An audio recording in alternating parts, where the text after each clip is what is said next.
This story begins with a question: what if there was another person just like you working in your place, exercising in someone else's place, even working? This kind of life was technically the life the MC says he had. In a world where extraordinarily powerful beings could exist, beings capable of devastating a world, where only debris and destruction would remain, he almost had the life he wanted. But he hadn't given up yet. In this place where there were monsters capable of destroying everything, there were also hunters. Since he hadn't given up, he was trying harder than anyone else to live a peaceful life. It might even sound ridiculous, but he was doing his best to rest later. However, this doesn't apply to everyone. The hunt this time was enormous, but it had to be taken down. The difference between him and other people was that he wasn't alone. When that monster was ambushed and captured, there were several of them. Everyone was fighting bravely. Life comes down to skills. The better and greater the individual's skill, the better their capability. And everyone in that group knew this well. That was his skill, and everyone there was a clone of himself. He needed to work, study, eat, and he had so many things he wanted to do. He also wanted to play, travel,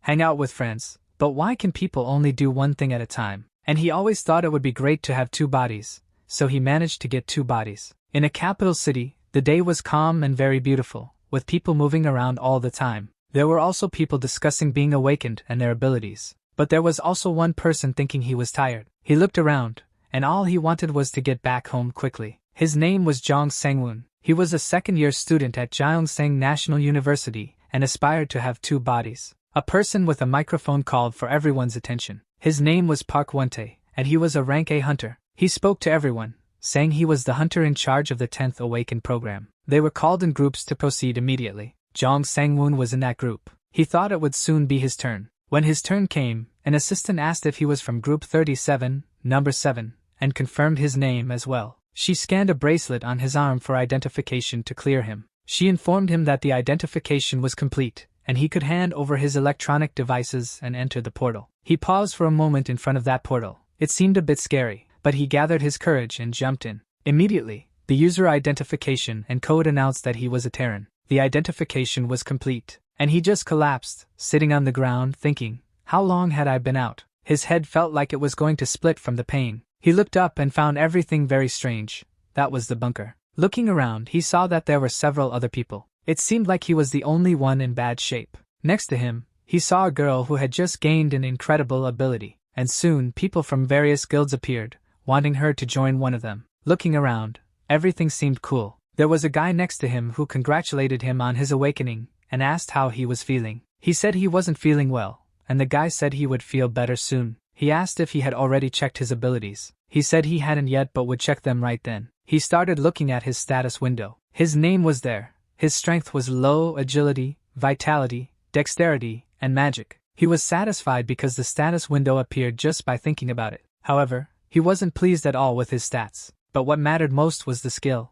The skill he had was a cloning summoning technique, and the amount of information would increase according to the level. When he discovered that his skill was a cloning technique, he became thoughtful. Afterward, he seemed a little more excited. He thought there should be no conditions to use it, so he would use it in daily life. He returned and asked if he had just checked his status. He said yes, but his stats weren't that good. The guy said not to be disappointed, unless he wasn't a newbie, as most people started with similar stats. He also wanted to know about his technique. He replied that it was a cloning technique, making a face that couldn't quite be read, whether satisfied or not. Still uncertain, Jong Sangwoon asked if it was good. From the guy's point of view, it wasn't worth much. He kept watching the guy talk but didn't respond that his technique wasn't a ghost. He was trying to encourage him and said it was better than awakening without any ability. He looked at the other people who were demonstrating their abilities and realized they were amazing abilities. And he saw that guild leaders didn't make much of an effort. Seeing everything there, he felt quite pressured. All he wanted to know was where the exit was, but he had to finish digitizing and registering. Now he was already in the area for verification. He didn't seem too excited. He was asked if his technique was cloning, and he said there was a 73% chance he had one or more abilities. It had already been done, and the Awakened registration certificate was issued to his identification bracelet. Looking at the bracelet, he thought he had finished faster than he imagined. When he thought about the cloning technique, he wondered what kind of ability that could be. Looking to the side, he said that his babies were working hard. He was referring to several computers in a very technological area. Those computers were connected to games, and he sat in a chair and started interacting. He observed the game for a while, then threw himself onto a bed and said he didn't know anything anymore. He thought that the game was becoming less popular every day, and the market price was decreasing. He had to pay rent and school fees, and all of that was driving him crazy. When he thought that if he had someone to work in his place, he remembered the cloning technique. Looking at his identification bracelet, he said he would have to try at least once. Then he got up and seemed focused. It looked like he was gathering energy, mana, or something. His body started to react, and he thought he wanted to summon the clone. That energy inside him seemed to accumulate and flow outward. It looked like an energy cloud, and suddenly there was a great flash. Arms and feet could already be seen, and another him appeared. Jong Sang-woon, upon seeing that, seemed surprised. He could clearly see the torso, thighs, and feet of the clone he had just created. Even though he was surprised, he was excited because he had succeeded in cloning. He asked the being in front of him if it was a clone and received a positive response. He also wanted to know if he could switch with it, and the clone said yes and called him master. The young man was very excited about creating his first clone. After touching the clone, Jong Sang-woon found the whole thing very strange. He started slapping himself to make sure he was awake. He touched the clone again and saw that the body was real, without any illusion. He asked the clone to put something on. He threw a shirt and pants to it. He asked if it only needed an order. The clone confirmed that it did. Jong Sang-woon thought that first he would make it sit. That's when he realized that the clone could hear his thoughts. He only thought for it to stand up.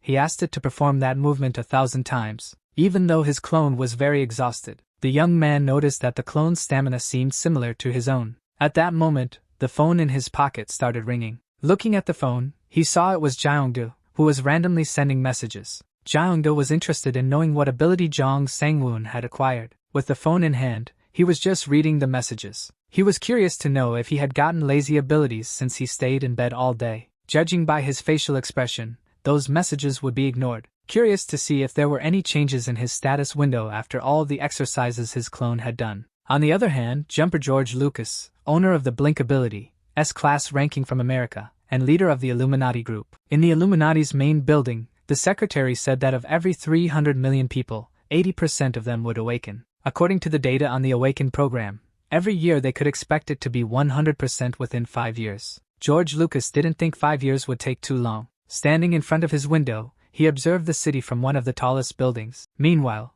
his clone began running beyond exhaustion. Its presence was noticeable. As a result, it was evident that, even when it stopped to rest, it was only for a short time. Not to mention that even when people offered to help by giving water, the clone just resumed running. It probably wasn't allowed to perform other tasks. It was undeniable that this behavior caused some strangeness. It resulted in people feeling uncomfortable with its behavior. It just kept running. Shortly after, Jong Sang-woon decided to check his current weight. It should be noted that when Jong felt hungry, he ended up eating twice his usual amount but still managed to lose weight. It was undeniable when they said that the acquired ability was generally related to the person. While having the help of his clones, he noticed something. Firstly, the pain and exhaustion suffered by the clone couldn't affect him. Surely, if he took damage or used his energy beyond its limits, the clone would simply disappear. It was also noted that with every change his body went through, the clones were capable of copying his exact appearance. It could be stated that, even from a distance, it was possible to give an order just by thought. However,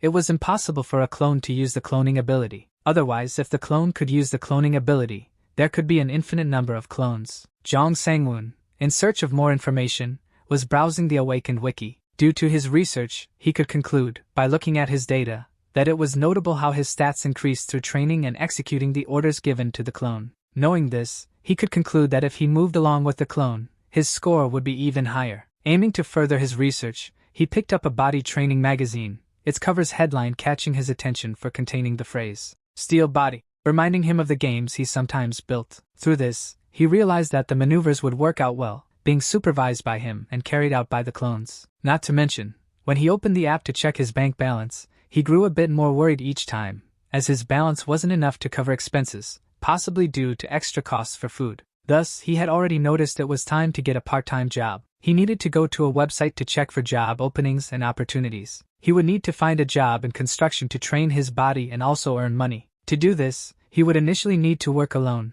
as the clone wouldn't be able to follow the process. Analyzing some possibilities, he found one that caught his attention. Immediately, he established a line of communication. The person on the other end of the line reported that no interview was needed, and he could start as soon as he was available. Despite stating that he could start the next day, he was persuaded to join that same day, making it clear how short-handed they were. The outcome wouldn't change much if he were paid correctly. Jong Sang-woon, along with his clone, headed to the logistics center. Once there, he looked for ways to justify someone else who looked very much like him. So, he began to brief his clone, giving him information on the name he should use and how he should act. Regardless, the building was bigger than he expected, and he wasn't sure where to go. At that moment, a voice called his attention, pronouncing his name. It was an older man who wanted to know what he was doing there. Since Jong had lost a lot of weight, Deokchil took a moment to recognize him. Right after they greeted each other, he showed him the way to the office. It was a surprise for both of them, and as they said their goodbyes, they mentioned they'd see each other later. Jong Sang-woon was quite nervous about that new job. However, he noticed that his clone didn't express the same reaction. On the other hand, now he was also an awakened. Even so, he wanted to finish quickly and go home to eat ramen. Although he hadn't been working for long, he already felt exhausted. It felt like the work would never end. Looking around, he saw that the people there had abilities to move heavy objects. Even his clone was handling that type of work more easily. Just by looking, it was clear that the clone was doing well on his own. A while later, a break for rest was announced. Unlike the clone, he was very tired. At that point, Mr. Deokchil appeared and kindly offered him soda and food. After speaking with Jong, he went over to chat with the copy, wanting to know his name, to which the clone introduced himself as Kim Jaeonju. Returning to Sangwon, he wanted to know how he was feeling being a university student and doing that kind of work for the first time. After hearing the question, he simply said it was very tiring. Even so, the courage of the two was noted, as newbies usually fled before that period. Jong thought that if it weren't for his bank balance, he would have fled too. The conversation then shifted back to the university he attended. In the meantime, the clone was eating and drinking everything that had been offered to the two of them. Mr. Deokchil told him there was no need to be modest. He had a dream that his daughter could get into that university. Jong told him not to worry, as he wasn't good at studying either, yet he still managed to get into that university. For that older man, a special admission could be possible, which made him dream a little more. However, those words left Deokchil thoughtful for some time. Nevertheless, he had a job proposal to make and asked if the young man was interested in another part-time job. He needed a moment to think. With the intention of persuading, the man said that instead of wearing himself out in that place, if he was fine with it, he could become his daughter's tutor. This was unexpected. However, the proposal didn't seem bad to him. Likewise, if he considered his bank balance, he would also accept that job. So, he would have to teach her all subjects. The man found it embarrassing to say this, but he was really bad at studying. 51 was his offer for 2 hours, 1 or 2 times a week. Considering the time spent, that wasn't a bad rate. The agreement was made, and the man would get in touch to discuss the details. It was very good for the body to stretch a bit. Besides, he thought that the job would work out. At times, he would check the status window to see if there were any improvements. This time, he was satisfied. He got a job and a status. Yes, it was good. After all, when people make so much effort, he felt happy to have found another job to do. He decided he would eat something before returning to that work. To his surprise, the bag was empty. Looking at the copy, he noticed it had eaten everything in there. The displeasure was noticeable on his face. The clone kept eating everything it had taken from the bag and drinking the soda. Although Jong was getting very angry, it was no use anymore. The next morning, his fatigue was evident. He told himself that everything was very exhausting. From that moment on, he would use clone number 1 for the part-time job. That feeling was as if number 1 was working hard. It was good enough, so he asked number 1 to return home. He would have liked to make it disappear, but the clothes would be left lying around. Surely, he would think better after eating. Suddenly, he heard a noise at the door and realized number 1 was back. He asked it to take a bath and change clothes. After cleaning up and changing clothes, it returned in front of its creator. Jong asked it to give him its hand. Jong knew he had to make a small wound on the clone. At that moment, he knew that number 1, being a clone, would dissolve into light when undone. That wasn't all. He trembled a lot just to do the simple task of pricking the clone with a small needle. It was just a small prick on one of the fingers. Certainly, he was doing that procedure to receive the regeneration status. Immediately afterward, he researched on Wiki to get extensive information about the procedure he had just performed. It would only show a sign if he continued doing it for another month. However, he found it scary to be stitching someone up with a needle, but he would have to do it frequently. As a result, he allowed it to eat ramen whenever it felt hungry, and even asked it to work out afterward. He also gave it another task, handed over the cell phone and told it to answer well every time it rang because he would be going out. Soon after, he was looking for the gym he saw advertised in the magazine. Suddenly, someone appeared calling him by name. It was someone he already knew well. It had been a long time since they had seen each other. Kim Jaeongda wasn't sure if it was really him, as Jong had lost a lot of weight. This was because he had been working out a lot, and at that moment, he was heading to the gym. He just gained company. Kim was also willing to train, so he asked for the name of the gym. Jong Sang-woon said it was called Resistant Body and was nearby. There was nothing special that he could see except for the price. However, his companion mentioned that there was a very beautiful trainer. Even though he didn't want to exercise, he would definitely go along. When they arrived, they noticed a common structure, people working out, and state-of-the-art equipment. At the reception, they immediately noticed someone eating. Upon noticing that students were entering, the person apologized and commented that it was his lunchtime. Being very friendly, he explained about the grand opening promotion that was happening. Given that, Jong decided he would take advantage of the 3-month promotion and would also like supervision while using the equipment. It was said that it would be done as he wished, upon payment. Afterward, he went to one of the machines. He was complimented on his posture, but the instructor suggested he add more weight. Meanwhile, a student at the gym was working out. His performance caught the attention of the two who were chatting nearby. Other people also had their attention drawn by the young man who was working out intensely. Quickly, the instructor praised him, saying he seemed to have been working out for a long time. Curious, the instructor asked if he had been training for a long time, but he had just started. It was concluded that he had increased his muscle potential after becoming awakened. Moreover, the young man emphasized that his status level was around 2.1. Jong, who was observing the conversation, he thought that, considering the common ability of such a strong increase in strength, what would the other high-level hunters be like? It was clear that there was a reason why people only talked about hunters. He was finishing this line of reasoning when his phone rang. After taking it out of his pocket and answering, he realized it was Jang Deokshil. He started a conversation by asking if he had arrived home safely and wanted to know if he had time at that moment. As soon as he knew there was time, he said everything was fine with him and that he would like him to come over to his house, as he wanted to talk in person. Already in the building and just waiting for the elevator, he thought that his friend, even after everything, had not enrolled in the gym. He couldn't exercise properly, as he would make people there envious. In fact, it was just a misunderstanding, as there wasn't a nice setup like everyone had said. In a way, that was possibly better, as he wouldn't need to worry about sending a clone in his place. After getting out of the elevator, he was already at the door of that man's house, but it was very noisy. So, he decided to get a little closer to the door to listen. It seemed like the daughter was very upset to hear that she would have a tutor. The father just said he was leaving, and she would tell him herself that she didn't want lessons anymore. You could see the shock on Mr. Deokshil's face when he realized that, upon opening the door, he had hit the boy's face. Since his daughter could also see the scene, as the door was still open. But they also gave him a cold compress pack to put on his head. Apologies were made, and it wasn't anyone's intention to hurt him. They also offered him a plate of sliced fruit. Just like Deokshil, the lady of the house was also surprised by his weight loss. Finally, Jong Sang-woon was at their house to teach the daughter. So, he started a conversation with Miss Haeyeon.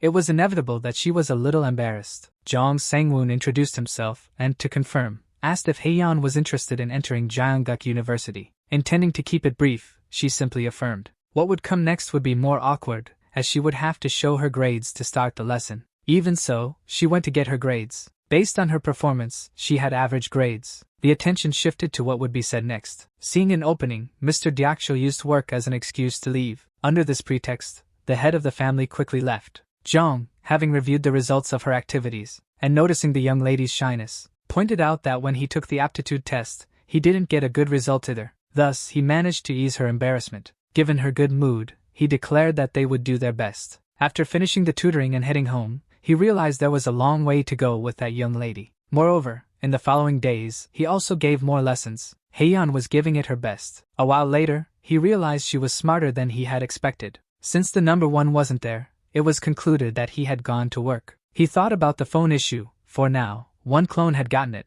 but if the number of clones increased, things could get complicated. He decided to go online to look for skills related to what he had. Then he found a page offering a familiar summoning ability for 100 million won, and another offering a telepathy skills scroll for 400 million won. However, he thought that if he had that much money, he would rather buy a house than a skill. Given that scenario, he realized it would take an eternity to buy just one of those abilities, since his balance was much lower. In the end, he was quite upset and decided to lie down for a bit, since he needed to become a hunter. With this in mind, he began to look for reports about hunters, since his ability was too good to just let him do manual labor. In order to become a hunter, he excitedly grabbed his yellow coat. An incident, which was called a great disaster by the world's population, disappeared, and it seemed like humanity would go extinct. Nowadays, people who hunt the remaining monsters are called hunters. For this, It was necessary to pass a test and receive a nationally recognized license. However, he would need some tips to pass the hunter test. A while later, he arrived at a place called the Hunter Association. In any case, he knew it was due to the vitality he had unlocked, but he felt better after sleeping for just a few hours. The presence of many hunters of various levels was notable. This was quickly noticed by Zhang, not to mention there were many people waiting to take the test. In the meantime, it was announced that registration for the hunter's license test, which was happening in the basement, would close in 20 minutes. With all that, attention was rising. In front of the hunter license room, he knocked and opened the door, surprised to find many people there. His only thought was, why were there so many people in that place? In fact, he managed to draw the attention of some of the competitors to himself, not to mention that firm footsteps were being heard. Suddenly, Han Myung-hwan arrived, introducing himself as a Class C hunter, who would also be the inspector for that test. It was said that the license test was composed of 3 exams, 1 written, 1 practical, and 1 for aptitude. Also, the exam could only be taken once a year. The officials never forgot about cheaters. The pressure was intense.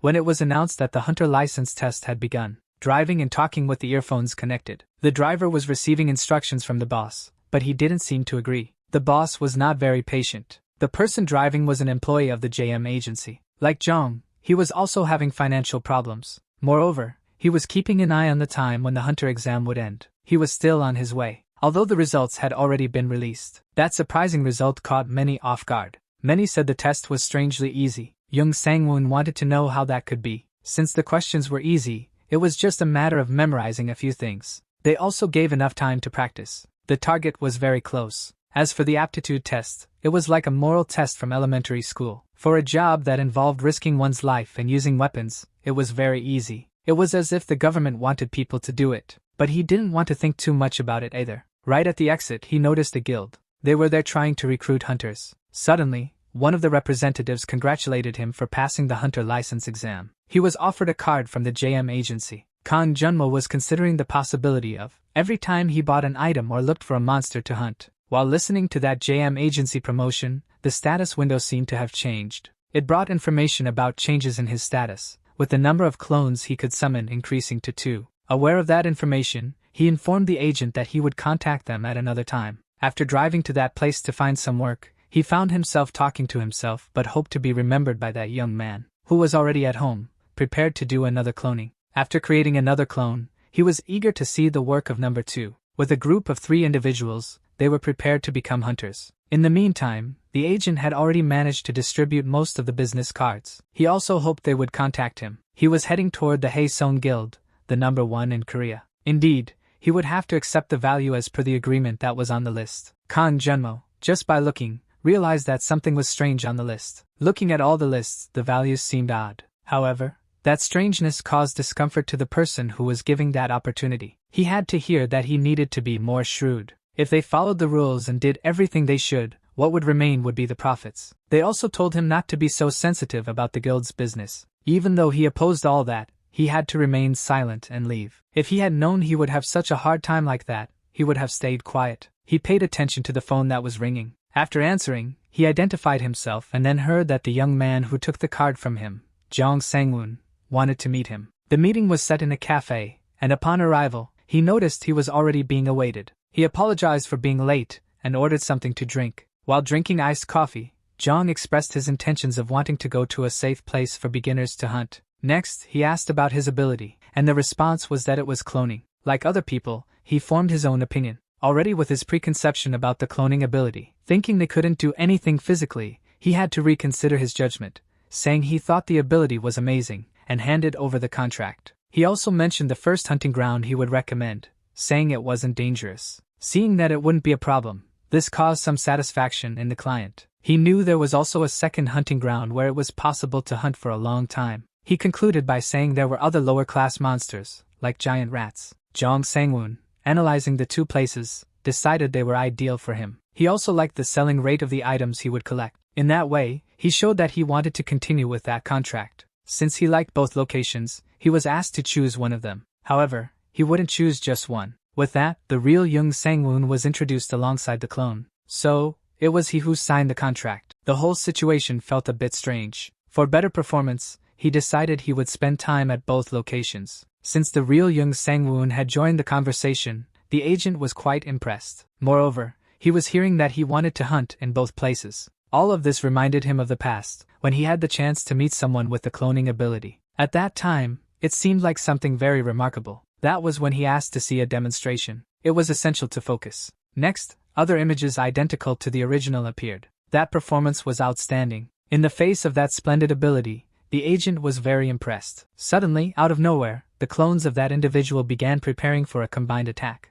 This made the agent quite scared. Then, the attack began. In no way could he believe what he was seeing. Shortly after, he realized they were illusions, far from being real clones. Even so, he thought he could touch them, but his hand passed through the emptiness of that illusion. However, it caused no real damage. The individual thought his ability would be great for drawing the monster's attention. At that moment, the agent concluded that he had seen enough of that ability. At present, he realized that the ability he saw the other time was infinitely different. After observing Yung Sangwon's clone, he noticed that his clone was special, because he hadn't realized it was a clone when he looked at the contract, not even when he was drinking coffee. It was the first time seeing an ability like that. It was so hard to believe that he decided to ask if they were twins. However, he just found that question very funny. It seemed reasonable for the agent to think that way. After putting his arm around the number one's shoulder, he confirmed that it was his clone. He also mentioned having another clone, which at that moment was at the gym. Likewise, this caused surprise. He didn't have the information that clones could increase muscle mass. Jong stated that he grew stronger as the clone did. He confessed that he even increased his stats by using the clone.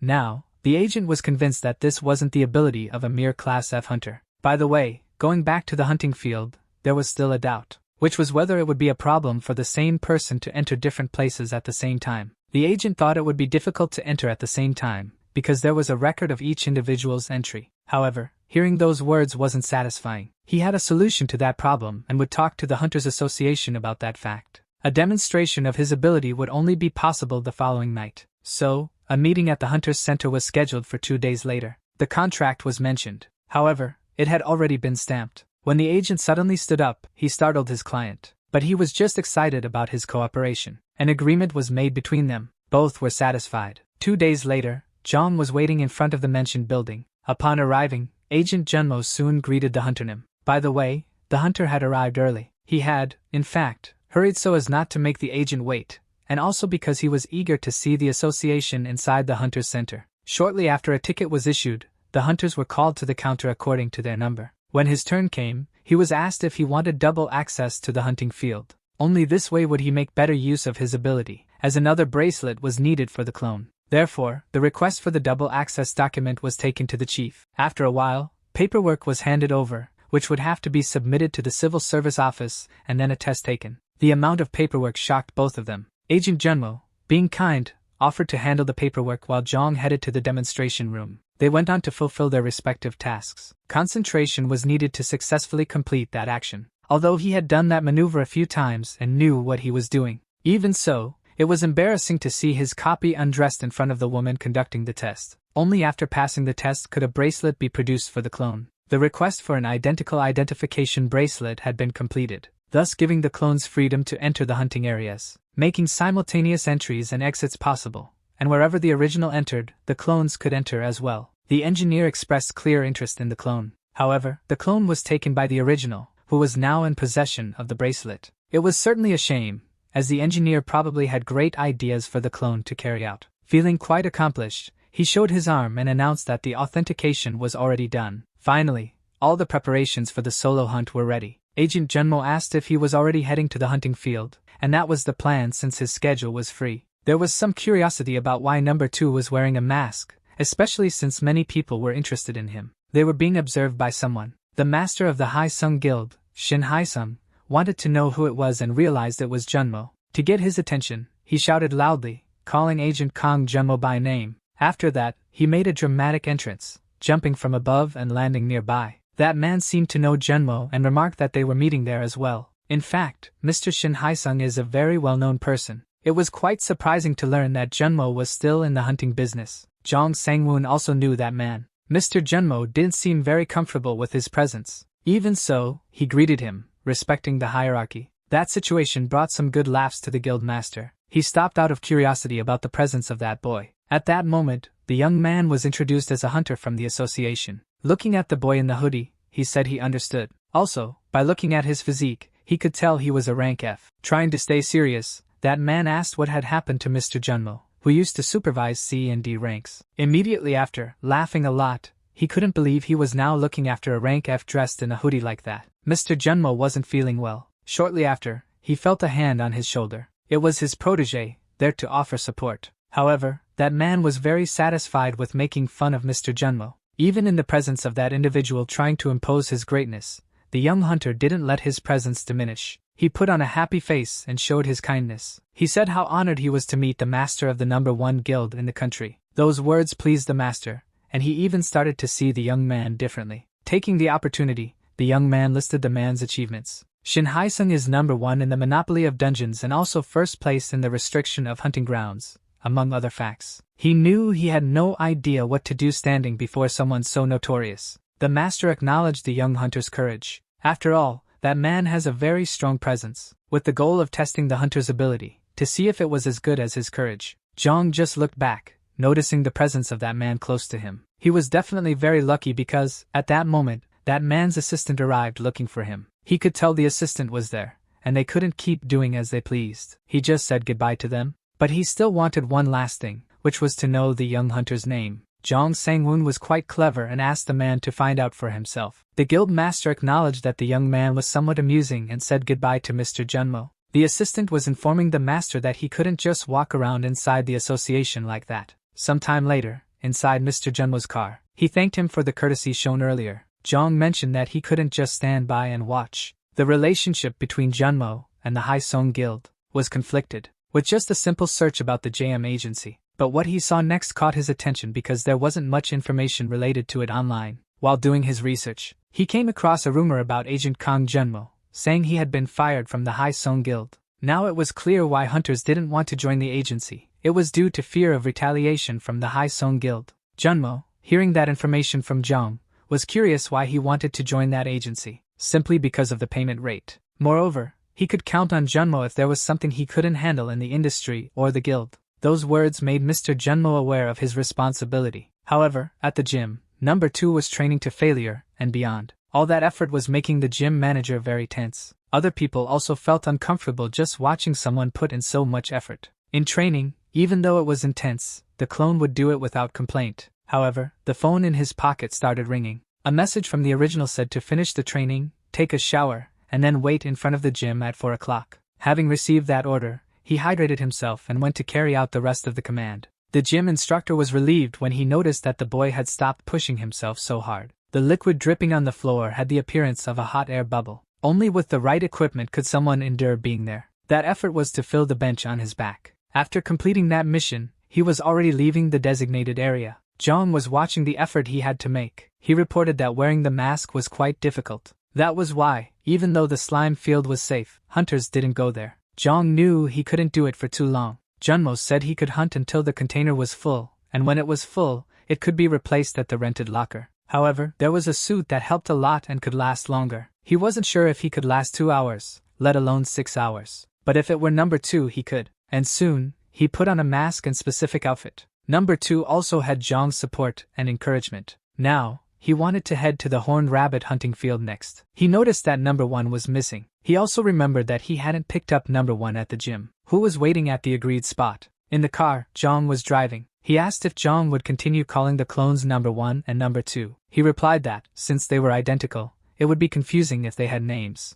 The agent said that since they were clones, names weren't necessary. He just confirmed with Junmo whether they used weapons to hunt horned rabbits, to which he replied yes. He also wanted to know if he needed to prepare equipment. He was told that it wasn't necessary, as weapons could be rented at the hunting field. He also mentioned that one day he should have his own equipment. However, he was startled by a sound he heard. Junmo said that they had finally arrived at Yujang Sand Field. The place was heavily guarded by security officers. You could see them everywhere, guiding the hunters. Zhang said that the place was huge and couldn't even compare to the slime field. However, the agent said that was because that field was famous, as it was where a monster invasion had occurred. Thinking about it, Zhang thought he had heard about that before. Basically, the portal was disconnected from the outside world. Junmo said that during the invasion, most of the strong monsters were defeated, and only Class F and E monsters remained. Zhang asked if there wouldn't be any complaints about the noise. The two entered the hunting area. It was quite large and full of people. Pointing to a shop, Junmo said that Jong could rent equipment there. The vendor said that the rifle, night vision goggles, space rental, earplugs, and 400 rounds of ammunition would cost 700,000 won in total. Crying, Jong said that was a lot. Junmo said that most of the cost was for the ammunition, but that it would be reimbursed as he caught rabbits, which were worth the same as 1 bucket of slime. Looking at the map, Junmo said they would be on the 3rd floor of Building F. Jong said he didn't know the area was divided into sections. Junmo said they had arrived, and that was the spot they would use. Suddenly, a very loud noise startled Jong. There were many hunters in the area. Some were repeatedly missing their shots, some had their prey in hand, and some had captured many. Jong was surprised to see them in action. Pulling him out of his shock, Junmo told him that his seat was number 4. He asked if Jong was confident in his shooting skills. Jong asked who he thought he was and said that he only missed 3 shots during the hunter exam. He said he felt sorry for the rabbits. He adjusted his gear and got ready. He said the rabbits wouldn't be able to escape the eagle eye of Yujang-san.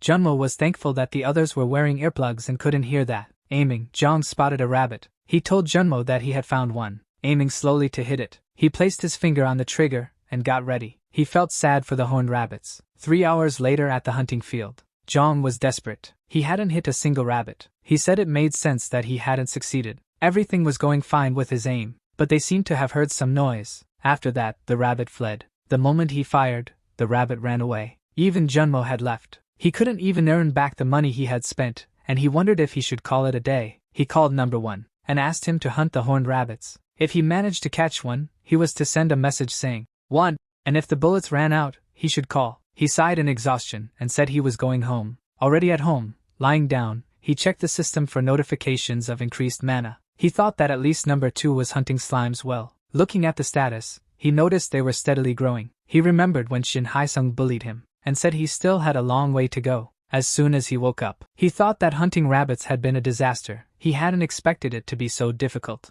Getting ready to sleep, he hoped that number 1 could at least catch one rabbit. While he was sleeping, the phone started to vibrate. Many messages from number 1 could be seen on the screen. The scene shifts to the next day. At the JM agency, the agent was calm, until he received a call. He answered, informing that it was JM agency. The person on the other end asked for confirmation if this was the agency to which Hunter Jong Sang-woo belonged. The person introduced himself as the manager of the slime hunting field and asked Mr. Junmo to come to the hunting field. He asked, not understanding why. The hunting field manager explained that Jong had been hunting for over 24 hours straight. In a hurry, Mr. Junmo said he would go to the hunting field as soon as he could. At Jong's house, he woke up peacefully. He checked his phone to see how Clone 1 was doing. Jong was stunned for a moment, not understanding how there could be so many messages. But he briefly reviewed the messages in disbelief. At the slime hunting field, Mr. Junmo seemed surprised by the number of slimes Jong had hunted. Many tanks were full of slime. Jong's clone had filled all the storage containers in just one day. The soldiers around were incredulous at such a feat. The clone was covered in slime.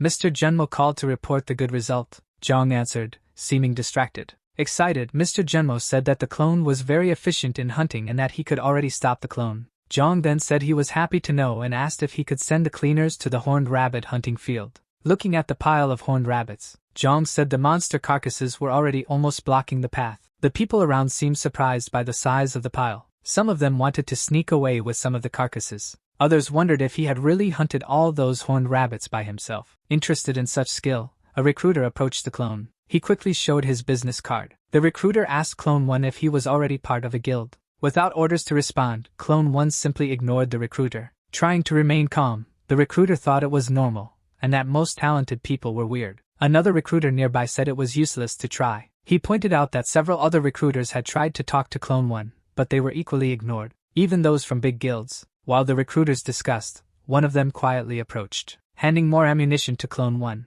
After sending his clone to continue hunting and leaving Mr. Junmo to handle the carcasses, he praised the clone for the good work. The clone was very happy with the compliment. He quickly reloaded his rifle and went back to hunting the horned rabbits. People seemed surprised by this. They realized they had underestimated the clone's potential, even receiving only 50% of the status, technically limited to just half of what Jong could do. The clones were like machines in terms of precision, with great focus and no hesitation in making decisions. While distracted, his student was calling him insistently. She asked Jong what he was thinking about so much. He just changed the subject, telling Heian that she had improved a lot, but she insisted on knowing what her teacher was thinking. Minimizing the situation, Jong just said he was thinking about how well he did in the hunting field. Haeyeon was surprised and very excited to discover that her teacher was a hunter. He even said that he forgot to mention it, and that he was kind of a beginner. Interested in this fact, she asked Jong about the hunter who was at the top of the rankings. A new hunter nicknamed the God of Eagle Eye Shooting from Ujangsan,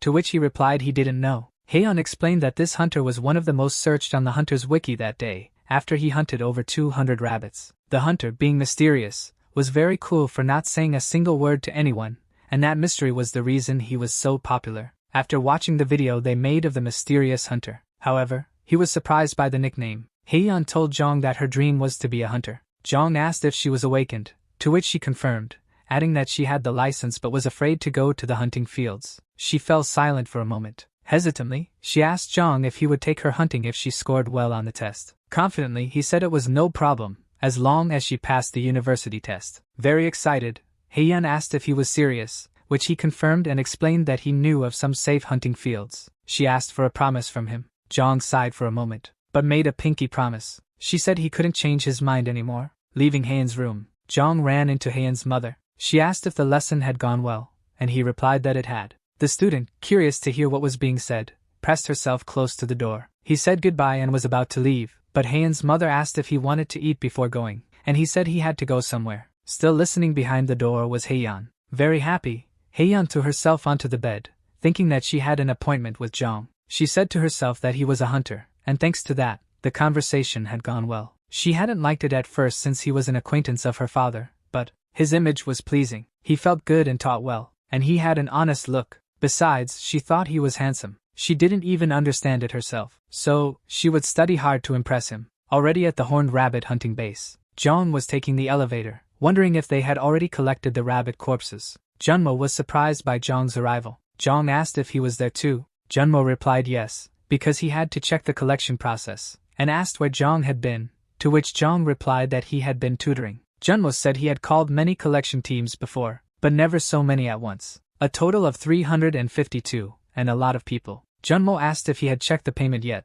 but Jong said he hadn't because he had turned off notifications. On the phone screen, the bank balance showed 32,720,301. Shocked, Jong looked at the phone in disbelief. He asked if that amount was really correct. Junmo replied that since his hunting skills were very good, he had raised the payment to that of a rank E hunter. Jong thanked him and said he wasn't even rank E yet. Suddenly, a guy caught their attention, making everyone look at him, as they wanted to know what he was up to. The man asked Junmo if he was the manager while pointing at number 1. Junmo replied yes and asked who the man was. He said he was a hunter whose prey had been stolen. He said all the horned rabbits he had targeted had been stolen. He demanded they pay for his losses. Sweating, Junmo wondered what to do. He told Jong that he thought they had chosen the wrong place, and Jong replied that he didn't even know people like that existed. Jong stood there thinking. Suddenly, he said he had an idea, and Junmo asked what it was. The man asked what they were whispering about. The man said he wasn't mean and only wanted 10% of the total payment. Jong laughed at what the man said. Irritated, the man asked what he was laughing at. Jong told him to relax because that guy wouldn't be coming back there for a few days. He said they should go, but the man, angry, asked where they were going. Junmo also asked where they were going, and Jong replied they were heading to a nearby cafe. Furious, the man turned around and tried to punch Jong, shouting at him not to ignore him. But Jong ordered number 1 to jump in front. Number 1 jumped in front of the punch. He took the punch head-on, and went flying far away, hitting many obstacles along the way, until he crashed into a building pillar. He probably got injured after colliding with several things along the way. The man, in shock, said he hadn't punched that hard. Filming a video, Jong called the man evil, drawing attention to him. Jong asked Junmo if people would let such an act of violence pass in the sacred hunting ground, to which Junmo replied they wouldn't. The man tried to deny what he had done, but everyone had seen it. Jong said it would be really bad if the video were uploaded to the hunter web. He needed to do something about that video, as it could damage his and the guild's reputation. Asking if he was right, Jong placed a hand on the man's shoulder, and told the man to go his own way. The man agreed but remained very angry. Life went on. Jong wanted to know if he was from the Haesung Guild. Junmo said that's exactly it, and that he thought the man was from the Haesung Guild. Jong asked if there were people like that in the Haesung Guild, and Junmo replied that since the guild was big, there were all kinds of people. But how did Jong know the man was from the Haesung Guild? Junmo said that ever since they had arrived at the hunting field, the man had been watching them. He said this must be the work of the Haesung Guild. Jong said it must be revenge. Junmo said that Jong was right, they must have thought that number 1 was another hunter who had made a contract with him. He said that even before hiring, the hunters from JM Agency were already being harassed. JM Agency hunters don't last long and just leave, and currently, only a few rank F hunters remain. He added that, even now, he couldn't guarantee that there wouldn't be sabotage from the Haisung Guild. Jong said he already knew that, even before teaming up with him, so there was no need to worry, as he wouldn't betray him. Image without text. Jong said he wasn't just going to let them threaten him, and mentioned that he had a plan to get stronger quickly. He began to explain the details of his plan.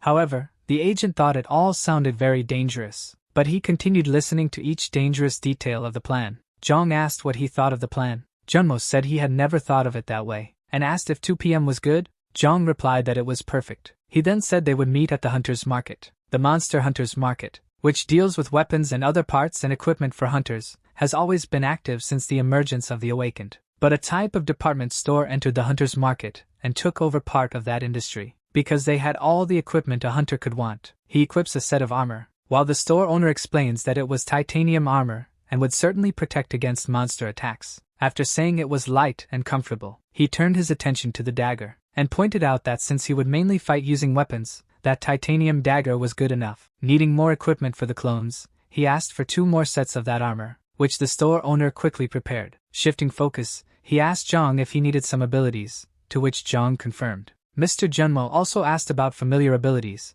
though he didn't expect to find them there. Even so, they searched one of the shops. They looked at some ability orbs, looking closely to find a suitable ability. Jong found a good ability. Upon checking the description further, he noticed the high price of the ability orb. That hefty price left Jong frustrated. Somewhat embarrassed, he asked Mr. Junmo for an advance. A bit reluctantly, Mr. Junmo said he could lend up to 50 million won at that moment. Jong said that was helpful and that he could handle the rest of the amount in installments. Mr. Junmo told him not to worry because, if everything went according to plan, they could recover the money quickly. Back at his house, Jong analyzed the orb for a while. Then he studied the instruction manual. To acquire the ability contained in the orb, it was necessary to infuse mana into it or press a button. He opted for the activator button, as he didn't have control over mana. So, he placed his hand on the orb. He looked at it hesitantly for a brief moment. Slowly, he pressed the activator button. A blinding light radiated from the orb, and intensified until it covered the entire room. The familiar ability was successfully created. The power of the ability was to share senses with the chosen target. Jong looked at his own hands for a moment,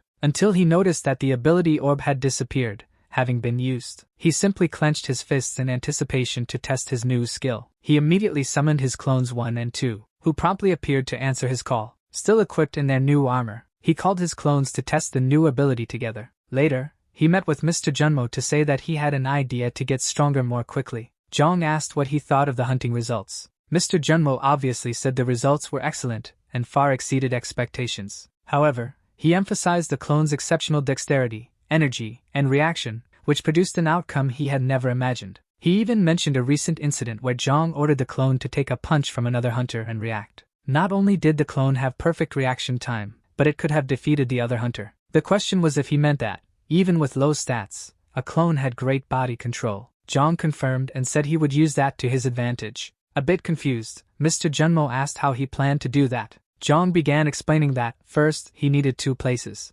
Training grounds to practice his close-range and long-range combat skills. One clone would enroll in hand-to-hand combat classes. The other clone would go to a shooting range to practice skeet shooting. And of course, he would take the clones' training to the next level so they could surpass their limits. They would skip the theoretical and go straight to practice. In the combat classes, the instructor showed how to disarm an opponent, while the shooting instructor was teaching trap shooting. Clone 1 would go directly to duel with the instructor, and Clone 2 would practice trap shooting with a pistol. Each of the clones was ready to begin training, Clone 1 with his batons and Clone 2 with a real pistol. Both clones were completely calm. The training began at the command of the instructors. Clone 1 disarmed the opponent almost instantly. Meanwhile, Clone 2 hit the target with ease, surprising their respective instructors without showing any expressions. Jong summarized by telling Mr. Junmo that he needed the familiar skill. Mr. Junmo didn't understand why. After all, it was a skill to share vision with pets.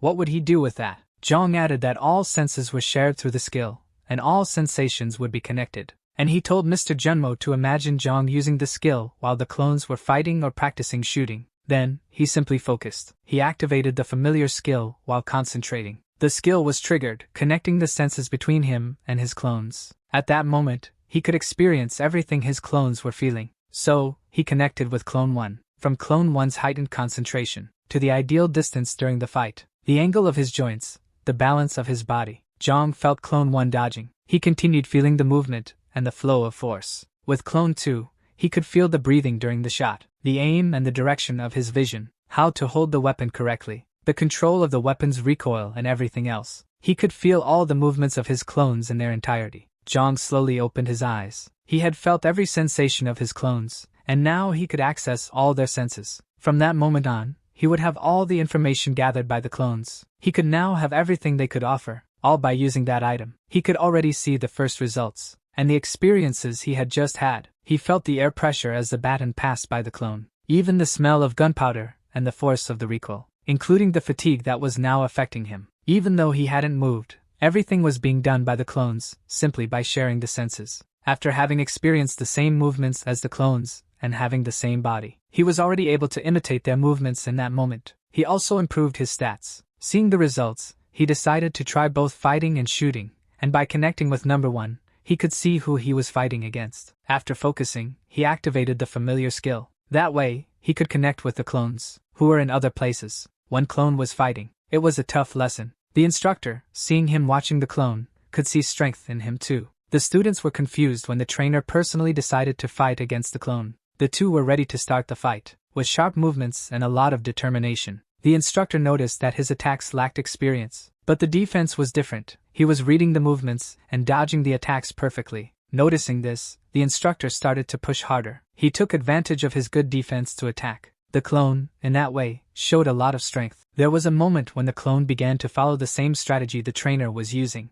Thus, he also started attacking. At that moment, it could be said that he was copying the trainer's movements. This way, the instructor could push even harder, as the clone could defend himself. The blows were becoming more powerful. Even so, the clone managed to dodge, leaving all the other students astonished. More and more, the clone advanced on the instructor, even managing to land some hits. For a moment, it made the instructor a bit uncomfortable. He felt pressured. Since the opponent was confident he could land a hit, the trainer saw an opening and the counterattack was ready. Because of that, the clone's attack had no effect. Not even understanding what was happening, he suffered a counterattack that was executed masterfully. The instructor went hard on him. The other students knew that the trainer was an exceptional person. All the results of the fight were transmitted to the original body in real time. The trainer, with a smile, found the situation dangerous. He asked the clone if he wanted to continue. Zhang asked number 1 if he was okay. At that moment, he just gained momentum, and repeated the jump the trainer had done a moment ago. It seemed that all his movements were impressive. This left his opponent surprised. Zhang also found his clone quite bold. After jumping, he stopped in front of the trainer, and asked him to accept another round of fighting. However, this made his trainer proud. After that result, he moved on to number 2's experience. He concentrated to connect with him. However, he was target shooting. A guy was feeling full of himself after apparently hitting his target. Even his partner celebrated. As soon as Zhang started to join that experience, he realized. Number 2 was even shooting at the clay targets of the person next to him. However, he would just focus on the shooting. He shared the same sensations, with the upper body stable. He asked him not to move and only rotate in the direction, following the target's trajectory. When the aim and the supposed trajectory aligned, he asked him to remember every little detail. Zhang was determined to take advantage of all the opportunities created by the clones. To get his own movements confirmed again, he needed to focus. However, all the effort of switching between the clones was becoming exhausting. He realized his mana was depleted. He started to feel dizzy and asked everyone to rest. The movements of the clones were intense, so they either hesitated nor feared anything. Next time, he would go with them because he wanted to test what would happen if he tried himself. Heian spotted Zhang from afar, and immediately called out to him. Since he wasn't expecting her, it was a surprise. He even became worried about her being out late at night, but she was just studying at the library. He thought it was a lie, but she insisted that she had already done her homework. Some rough-looking guys were talking about Zhang. They seemed to be waiting for him. Meanwhile, someone was following Kang Zhenmo and reporting on what was happening. He apologized, saying he was trying to intimidate, but it turned out someone was recording. The person on the phone was trying to explain, but the person on the other end wasn't pleased at all. Despite saying he would figure it out, the person gave new orders to stay away from the Yujangsen field. The instructions were that, even if something happened, it had nothing to do with the Haisung Guild. It was also said that he would only be seen as a street thug. And then the call ended. After that, the man became very angry and threw the phone against the wall. After the phone hit the wall and fell to the floor, he began stomping on it. He didn't seem content, and now wanted to deal with the situation. The leader wanted to know what had happened, and why he was upset this time. It had been a while since they last saw each other, and he even put on a friendly face. He wanted to know why he hadn't done anything, just let it go. Even though he had left there to join the #1 guild in the country. Since the guild didn't want him to get too close to the hunting field, they needed to know if there was still work for him there. They talked among themselves and were willing to find some work for him. They were chatting when a scene on the other side of the street caught his attention. It was Jong and his student talking. The man recognized the young man from recording the video. It was possible he was looking to settle things. He watched from a distance, and his companion asked if that was the boy. Sitting there, relaxed, Jong was talking to Heian, who was asking what he was doing there. Someone called their attention. He was walking toward them, saying something about his brother. Finally, those people grew tired of just talking about him from a distance, and decided to approach. The student wanted to know who those people approaching them were. The man behind the leader was very angry after everything that had happened. Jong called for #1 and #2 mentally, and realized he needed reinforcements. After that, he asked those people if he could help them. Although their leader seemed very calm, one of them was a bit agitated. Hyung said he had heard that Jong had a video showing his brother making a mistake. He claimed that if the video was deleted, they would leave peacefully. Holding his phone, Jong asked if they were saying that if the video was deleted, everything would be fine. However, he mentioned there was no guarantee that if he deleted the video, they would let them go. The negotiator found the young man quite sharp. He commented that the young man wasn't an amateur and also said it wouldn't be easy to let him get away unscathed. However, since the young man hadn't been smart enough to delete the video when he filmed it, now it didn't matter. Jong told his student to run as soon as she found the right moment. Looking at those people, he could see a certain difference. However, he didn't expect to be in such a difficult situation so soon. The difference was that now he was going to fight them. That behavior made them laugh at him. The leader told them to go settle the score with the arrogant boy. On the very first strike, Jong managed to dodge. However, more followed in quick succession. He couldn't dodge them. The fight there was 2 against 1. For someone like him, with little combat experience, it quickly caused concern for Miss Heian, who, after taking a few hits, fell to the ground. Despite her efforts, it didn't go well in the first fight. The student and her tutor were on the ground,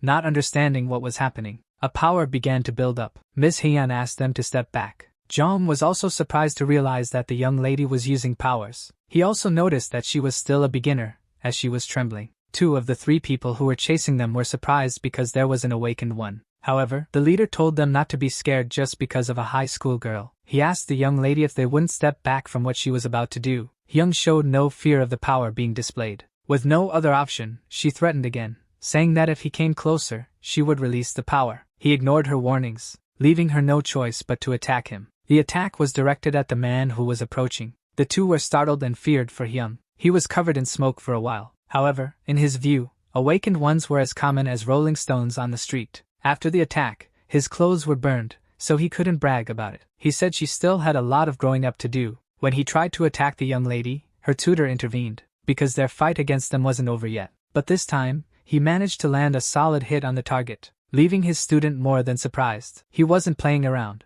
Dazed by the punch, Gun-suk put his hand on his face and took a step back. His friend, yelling loudly and preparing to punch, ran towards Jong. Very focused, Jong thought he had to fight like #1. Looking at the opponent's shoulder, he thought he had to move in advance to avoid the attack. He managed to dodge while thinking that attacking isn't just about swinging your arms, from the legs to the waist, from the waist to the arms. He landed a blow on the opponent, sending him flying. As he attacked, another opponent was already rushing in to hit him. He couldn't dodge and struck the opponent while taking a hit. Even after taking the hit, he remained standing, unlike his opponent. Tired, he breathed heavily. Gun-suk commented that he knew how to fight, and said he hesitated to hit someone who didn't even know how to throw a punch. Jong prepared to keep fighting, still feeling the pain from the last hit. He said he managed to hit him, but from the strength, he must have a strength-enhancing ability. He said he couldn't afford to get hit by him. Rushing forward, Gun-suk said he was coming. Jong barely dodged and managed to counterattack, making it clear that he was capable too.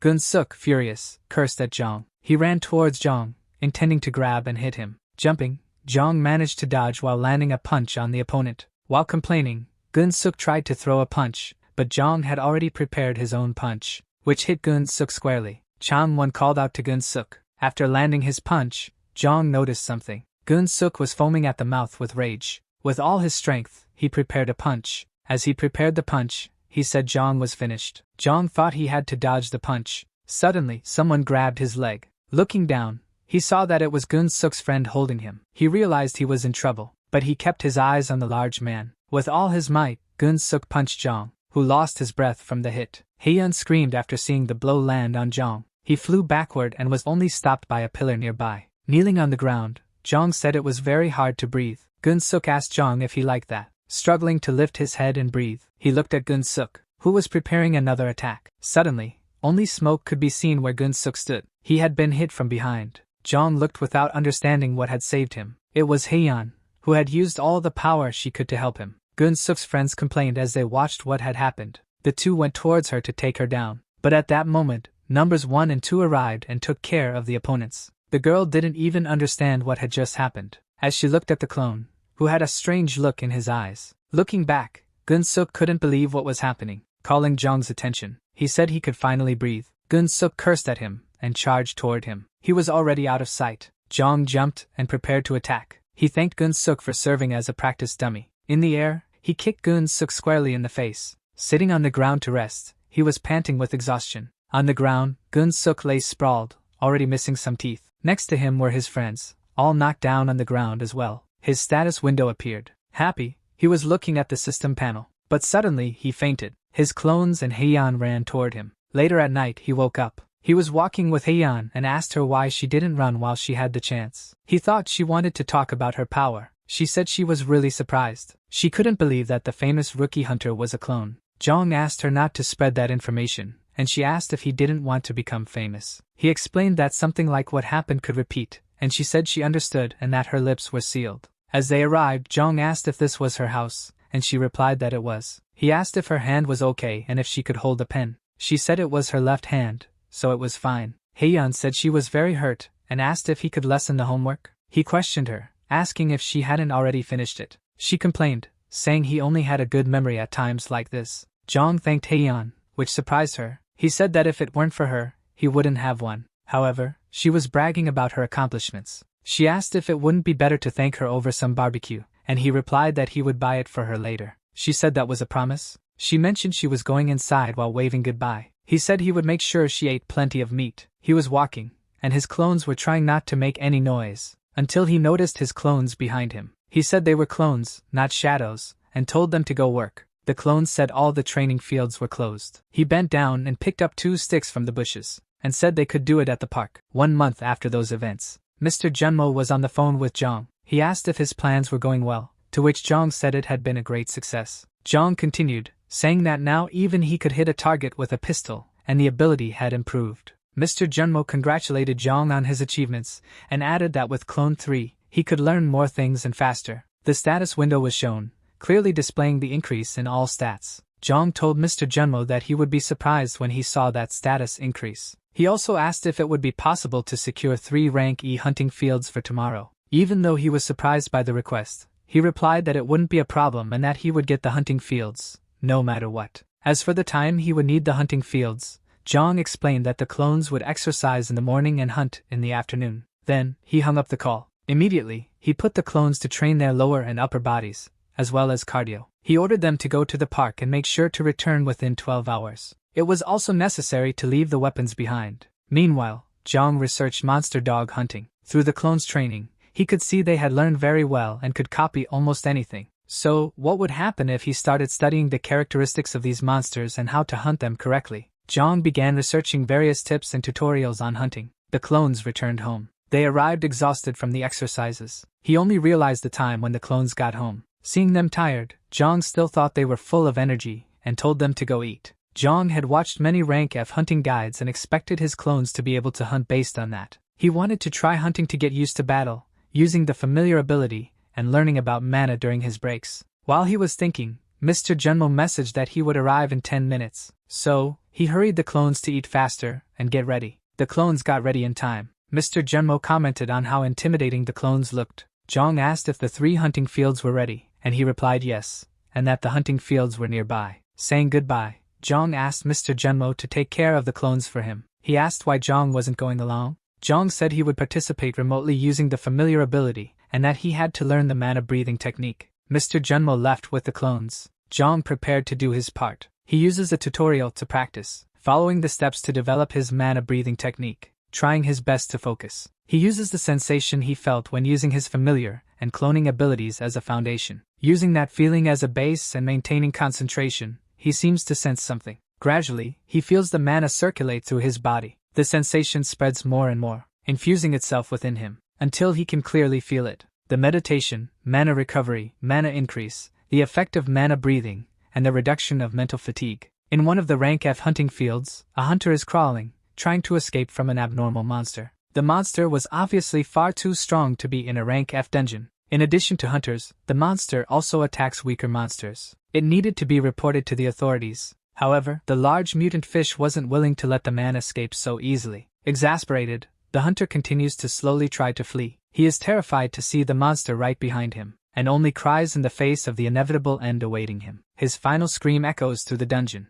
A car stops in front of a hunting field. It was Mr. Junmo at the last hunting field, the sewage treatment station. This was the field for hunting alien fish, famous for their strong jaws. He says goodbye to Clone 3, asking him to be careful. Mr. Junmo sends a message, letting Zhang know that he had already left each clone in a hunting field. Then, he reflects to himself that a skill that allows hunting in 3 different places is truly incredible. He says to himself that, depending on the outcome of that hunt, the hunter industries would start to make noise. At Zhang's house, he was excited and feeling like a genius for acquiring the mana breathing technique. The tutorial said to stay focused and keep breathing, and be careful not to confuse the breathing technique. Then he realizes he got it wrong, and that it's harder to master the mana breathing technique. He notices the message that the clones are already in their respective hunting fields and prepares to participate remotely. He focuses, letting the mana flow, and activates the familiar skill. His senses connect to Clone 1. Zhang is startled by the vision, until he realizes it's just Clone 1 hunting a monster. Feeling how easily Clone 1 hunts, Zhang wonders if the hunting guides really helped. He sees a horde of monster rats approaching. This was the perfect chance to test if his theory was correct. He remembered the tutorial video he watched about giant rats,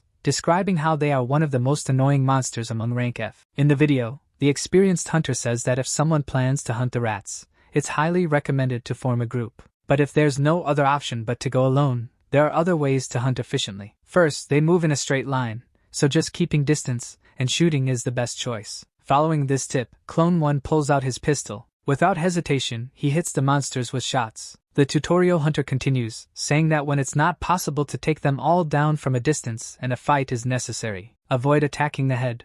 The rat's skulls are too hard. The ideal target is the spine, a step that Clone 1 performs with ease, easily taking one down. But of course, they always come in large hordes, as they reproduce just as much and as quickly as common rats. Concluding the tutorial, the hunter in the video says that for those who study, giant rats are just experience points. In the background of the video, another hunter points out that aiming while the monsters are moving wouldn't be easy. But Clone 1 has accuracy far beyond human capability, shooting without fear of missing, hitting the rat's spines precisely. As expected, the clones could only hunt if he used his techniques. However, they didn't feel surprised or scared. They were also hunting without considering the level of the opponents. They just wandered around and signaled the hunt. Now that I've experienced hunting using the familiar skill, in this sense, his status window was always up to date. Thus, his clones were possibly getting stronger. His goal for that day was to exhaust that field of rank F monsters. Meanwhile, other hunters entering the area encountered a very calm place. Having found several horned rabbits in abundance, they wondered how much they were all worth. Meanwhile, Zhang's group of hunters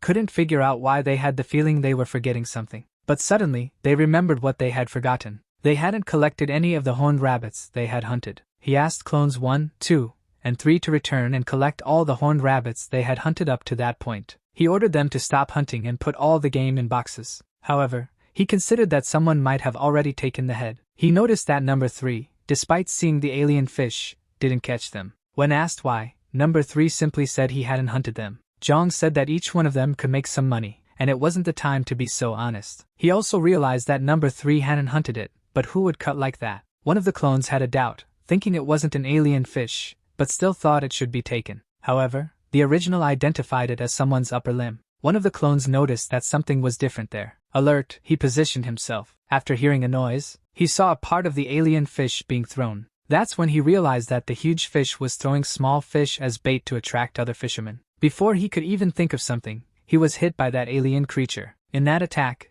it tore off his right upper limb. Immediately afterward, he began to feel pain. At that moment, The original also felt as if he had suffered the same fate as the clone. He was still trying to understand what had happened. What was that intense pain he felt in his right arm? However, when he looked at his arm, it was intact, but the pain he felt was unbearable. So much so that he curled up in a corner. He realized that the connection had been unintentionally cut due to the intense pain he felt. But it wasn't the time for that. Right after, he contacted Agent Junmo and wanted to know which hunting field number 3 was in. It was reported that he was at the sewage treatment plant in Incheon. Jong asked the agent to bring number 1 and number 2 to that location immediately. Since he was getting ready to go, he knew something was wrong. Meanwhile, number 3 was face to face with that big monster, and apparently, he was on the defensive. He hadn't gone through that kind of experience before, and the big monster, with the appearance of a fish, was right in front of him. Elsewhere not far away, Jong had just arrived. He arrived in a taxi. He was standing in front of the city's sewage treatment plant. At first, he couldn't imagine that there was such a monster in such a peaceful place. But being disconnected from number 3 was causing him some anxiety. Looking at his status, he realized that there was still a long time before he could use the ability again. Upon arriving there, they asked him to show his identification bracelet. To his relief, the agent was already there, having arrived before him. With him were number 1 and number 2. The agent wanted to know what was going on, and Jong quickly explained that it had to do with the disappearance of number 3. The agent was startled when he heard there was a monster there. The agent seemed to know what it was. He commented that they should alert the authorities and temporarily close the area because it was a fishman. He explained that it had the same D ranking, and even a group of class hunters wouldn't be enough to hunt that monster. The young man also focused on preventing other hunters from entering, but they only did that after his clones had entered the portal. He was worried about clone number 3 and couldn't just sit and wait. He asked the agent to trust him this time. Just as he trusted his clones, he activated the familiar ability. That way, he could give direct instructions to number 1 and number 2, who were heading to find clone number 3. The first order he gave was to go to the place where number 3 had disappeared. Clones 1 and 2 were heading in that direction. One of them signaled for them to stay calm and wait for any movement. From a distance, they saw a creature they couldn't quite identify. They communicated that they had found the fishman that had been previously reported. They didn't expect to be so lucky. Now they could strike first. The stats were at the level of an E-class hunter, but the clones only received 53% of the stats. But they wouldn't be in a normal state if they considered the clones' abilities. It could be possible. They were instructed to aim for the head. They wanted to immediately take down the big monster. Even though they aimed and shot at the head, no damage was done, and both clones were left confused. Jong also didn't understand why the bullets weren't working. Now they had the opposite effect and were waiting for another reaction. The fishman was leaping toward the clones and preparing to attack. They dodged, each to one side, and the fish fell between them. They only saw the monster jumping. Even though they attacked all at once, frightened, Jong realized they only made a scratch. The monster attacked them again, but it hit beside the clone. Jong praised the clones and said it would be difficult to swing the sword in the tight forest. With the sword stuck in the tree, the fishman applied more force,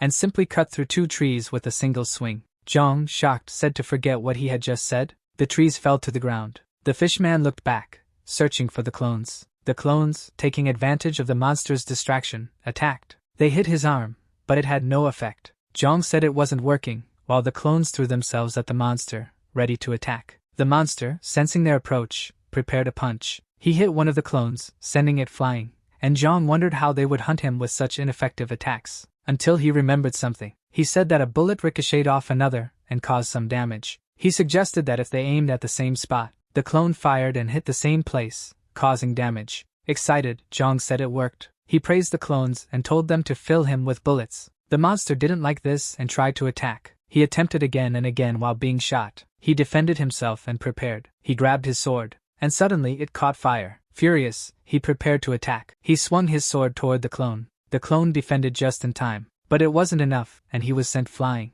Jong said that suddenly the monster had gotten stronger. He tried to attack the other clone as well. Jong tried to figure out why the sword had become flaming. He guessed the monster was severely injured and had temporarily developed to protect itself. The clone attacked the monster, but soon received a blow from the sword. The monster tried to finish the job with his sword, but thinking quickly, the clone grabbed the monster's hand and prepared to attack, aiming at the monster as a last resort. He attacked every place he could, but the monster didn't like that and prepared a strike with his other hand. The clone defended, but wasn't unscathed. He separated from the monster and advanced to attack again. The monster noticed and advanced as well. He tried to attack the clone with his foot. The fishman's kick landed squarely. The clone crouched and tried to endure the pain. The fishman, giving no respite, attacked again. but the clone that had been thrown earlier returned and saved him. The two advanced again to attack the monster. The monster noticed and prepared to strike, but they managed to attack without being hit. The monster, already out of strength, glared at them angrily, but he couldn't hold on any longer, and fell to the ground, defeated. Jong said it was over. The clones lay on the ground to rest. Jong said they were out of bullets, and that it was enough for today. He mentioned he should inform Agent Junmo, but as he turned, the clone saw footprints. However, the clone was alarmed. Jong said the monster wasn't dead and asked number 2 to follow the tracks. The monster was heading toward the portal. At the entrance to the hunting field, a guard was blocking hunters from entering and explaining that there was a rank D monster in the field. The guard said the association's hunters would soon be sent and that he would provide updates as soon as there were any. Meanwhile, Junmo thought Jong should arrive faster. Suddenly, the guard called for everyone to gather their forces and informed the chief. The monster, still alive, was running toward the entrance, already preparing to attack whoever was in front. The guards tried to stop the monster from reaching the portal, but it was ineffective. Finally, the monster reached the portal. Suddenly, number 1 emerged from a bush and threw a dagger at the monster, but the dagger only ricocheted. Then the young man appeared and caught the dagger in midair, preparing to use all his strength. Seeing the need to end this problem, he launched himself at the fishman, intending to exterminate him before he could harm anyone else. However, everyone was surprised. He showed incredible agility in that desperate moment. Even one of his clansmen was surprised. Someone announced that they had arrived at the scene. He said he would report the details after the investigation. Despite seeing the creature on the ground, he didn't know exactly what to report. He approached to see what kind of creature it was. He couldn't believe it was a fishman. One of the guards asked if he was from the association. After confirmation, the guard wanted to know what was happening. The guard reported that a hunter who had been inside the portal before it was blocked was hunting that rank D monster. However, this was a rank F field, which meant a rank D team should have been there. But the guard reported that it was a hunter, not a rank D hunter team. This left the man a bit more shocked. He was also investigating more deeply. From what they knew, it was a Class F hunter along with his clones who had taken down the monster. This made him think, how could a hunter with Class F clones manage to defeat a Class D monster? He also realized that all the attacks had been focused on one spot, likely because they didn't have special weapons. He didn't know it was possible to shoot a moving monster with such precision. At that moment, he glanced at the boy who was talking to his agent. While the guard was still speaking to him, he simply ordered him to finish the investigation. With that Class D monster on the ground, he didn't know how he would write his report. What should he say to the association? If he claimed he killed the Class D monster alone, they might not believe him. Meanwhile, his skills and other stats kept increasing. Jong was satisfied, unlocking several abilities at once. But he thought that number 1 and 2 had survived thanks to regeneration. The agent asked how the clones were doing, since despite being injured, they still had some recovery time. He was now receiving praise from the agent for being a hunter and for managing to take down a Class D monster. He said he wasn't joking. He really believed he could hunt a Class D monster on his own without any issues. It was at that moment he remembered the short sword. The one the monster had was a unique sword. He mentioned that the monster had changed after its eyes turned red. It became something else entirely. However, the agent didn't think it was safe for him to get his hands on the sword first, as it could be a cursed item. Jong wasn't too happy about that, since if it were cursed, he wouldn't be able to use it. What made him feel better was when the agent said it could be worth a lot, as it was a cursed item. Given that, he concluded that it would be better to let the clone handle it first. Then he remembered he had another item and asked if the thing that fell from the fishman's head was rare as well. He showed something that looked a lot like a red stone. Mr. Junmo, upon seeing it, realized it was a low-level gem, a completely worthless item. However, he found it hard to tell the truth. Even seeing the young man's expectant look, he had to say that the item was cheap. This caused some disappointment, as Jong had expected to get a lot of money for that item. To lift his spirits, Junmo said the other items could be worth a lot, so he shouldn't feel too down. That made him feel a bit better, and he asked the agent to take care of the rest of the collection. Back at home, he was tired. Many things had happened that day, but first, he wanted to summon number 3 again. He focused a bit to make it happen. He summoned number 3 again. He handed him the equipment and asked him to exercise. Right after, he took off his clothes, which were dirty from the hunt. Now calmer and freshly showered, he could check out that sword. Looking at it in the box, he realized it was a very beautiful short sword. He felt proud, as it was an item he had acquired himself. When he observed the stone, he realized it was a strength gem. In his research, he found that the strength gem was low level, a crystal with a strength attribute. But it had a complicated side effect that could end up turning him into a monster. Usually, the clone's injuries and other things didn't affect him. But he was wary, as it could transform him into a monster instead of the clones. He even thought about the agent's reaction if he saw him turned into a monster. He thought people might not recognize him and try to hunt him like prey. So, he decided not to use that artifact for now. The next thing to check was that sword. But he remembered that Mr. Junmo had said not to touch it directly. That's why it had been placed in a box as a precaution, so there was no problem bringing it there. He asked number 2 to take the sword from the box. He noticed that when number 2 picked it up, he seemed a bit strange. This gave Jong a brief scare. Number 2 said he could hear a voice coming from it. Since Jong couldn't hear it, he decided to activate the familiar ability. When he did, there was an unsettling noise saying several different things at once. He decided to deactivate the familiar ability for now. Apparently, the noise didn't affect the clone, except for being really loud. Jong decided he would use that sword for now. 2 status windows showed that regeneration was increasing. Looking at numbers 1 and 2, he realized that resting was helping their recovery. However, he still had to take them hunting the next day, but they were still in that condition. He informed the 2 that, for now, the 3 of them would meditate and unlock mana breathing. Right after, he activated the meditation function. The next day, he had to go to college. He was surprised by the fact that the semester passed as if in the blink of an eye. He was so busy increasing his stats that he didn't notice time passing. Anyway, he was already back to class, and he was at college. He didn't know it would be so lonely. No one was even pretending to know him. As he entered his class, he noticed beforehand. At least there was a familiar face there. It was the guy from the other day who went with him to the gym. He said he joined because he had information that a professor there was generous with grades. He asked if he was still doing his job regularly. Little by little, people started noticing it was Young Sangwon. He had changed so much that he was almost unrecognizable. The friend was saying that now he was popular with girls. Even he was surprised because he didn't know he had changed that much. The guy next to him thought he was joking and asked if he had already met his parents. He was planning to go home and stay for a while. When the friend invited him to go out later for a drink, he refused because he had plans. The friend thought he was a traitor. However, he had just made a promise and couldn't go out with him. Now, the friend was sure he was a traitor and thought he was just making an excuse to go out with some girl. Showing it to the other friends, he said there was no need to lie anymore, as they had also heard. At the World Hunters Association, among many rooms of all kinds, and offices full of researchers, one of the staff reports to his superior, saying that the oracle predicted a disaster. The superior, the association's president,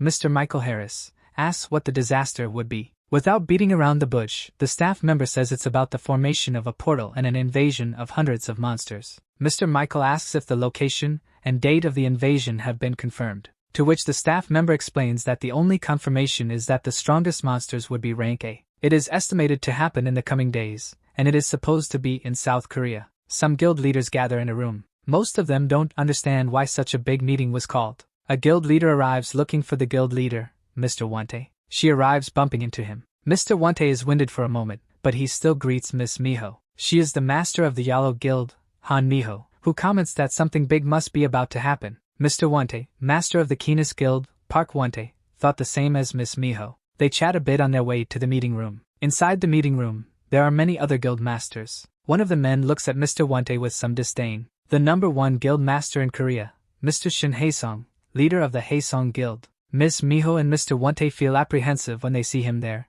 in all his arrogance. Mr. Shin keeps provoking Mr. Wante. Trying to ignore his comments, Mr. Wante just tries to end the conversation. Without expecting Mr. Shin to mention the most sensitive topic of the Keenest Guild, the subject of the Odin Tower. Mocking, Mr. Shin mentions that he heard Team 1 of the Keenest Guild had been sent there recently. And he continues, saying he hasn't heard anything in the last few days, and in a very mocking way, he says he's curious to know. The number 2 guild master in Korea, Mr. Kim Il-gun, tries to silence Mr. Shin and his taunts. But without caring, Mr. Shin continues, adding that he didn't hear anything interesting, except that the results weren't good enough. Mr. Wante was clearly falling for the provocations. The tension in the room was evident. It seemed like Mr. Wante wouldn't be able to control himself. Then the door opens. Through it, the leader of the Korean Hunters Association, Mr. Oh Byung-hun, enters. Noticing the strange atmosphere, he asks what's going on there. Mr. Wante was still very irritated, but he calms down and returns to his seat. The other guild masters also calm down.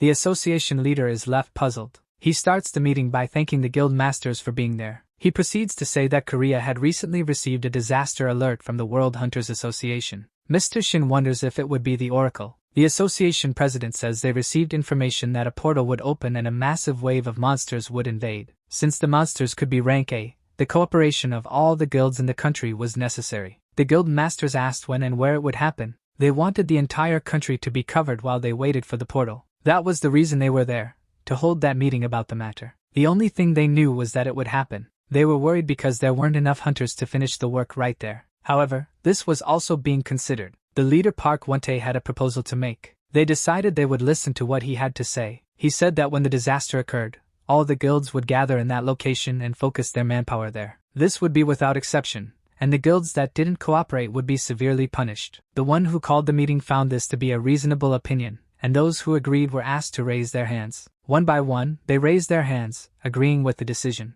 Oh Byung-hun announced that the meeting was concluded. They would follow the opinion of leader Park Won-tae. Elsewhere, the young hunter was happy because he had finished his first day back to school quickly. In front of him, he saw the girl who was his student and another guy talking to her. The scene showed that the guy was really insisting on getting her phone number. However, she had said she had a boyfriend, but even so, he kept insisting. Jong approached him and asked what she was doing. Calling him love, she asked him if he was already there. He immediately found her reaction strange because he didn't like being called by that term at all. Holding his arm, she said she had been waiting and now they could leave. On the way, he asked if the guy had been pressuring her to give her number, and that's why she left so quickly. She explained that she had been telling him she had a boyfriend just as he arrived, but in any case, she didn't have one. She mentioned it was their school's anniversary. She said she had noticed he couldn't take his eyes off her casual clothes. At that moment, the phone in his pocket started ringing. He looked and saw a message saying that all fees had been debited and the balance payment had been deposited. He was quite satisfied because he had earned 50 million. His clones were the best. He was so pleased that he invited the girl to go eat some expensive meat.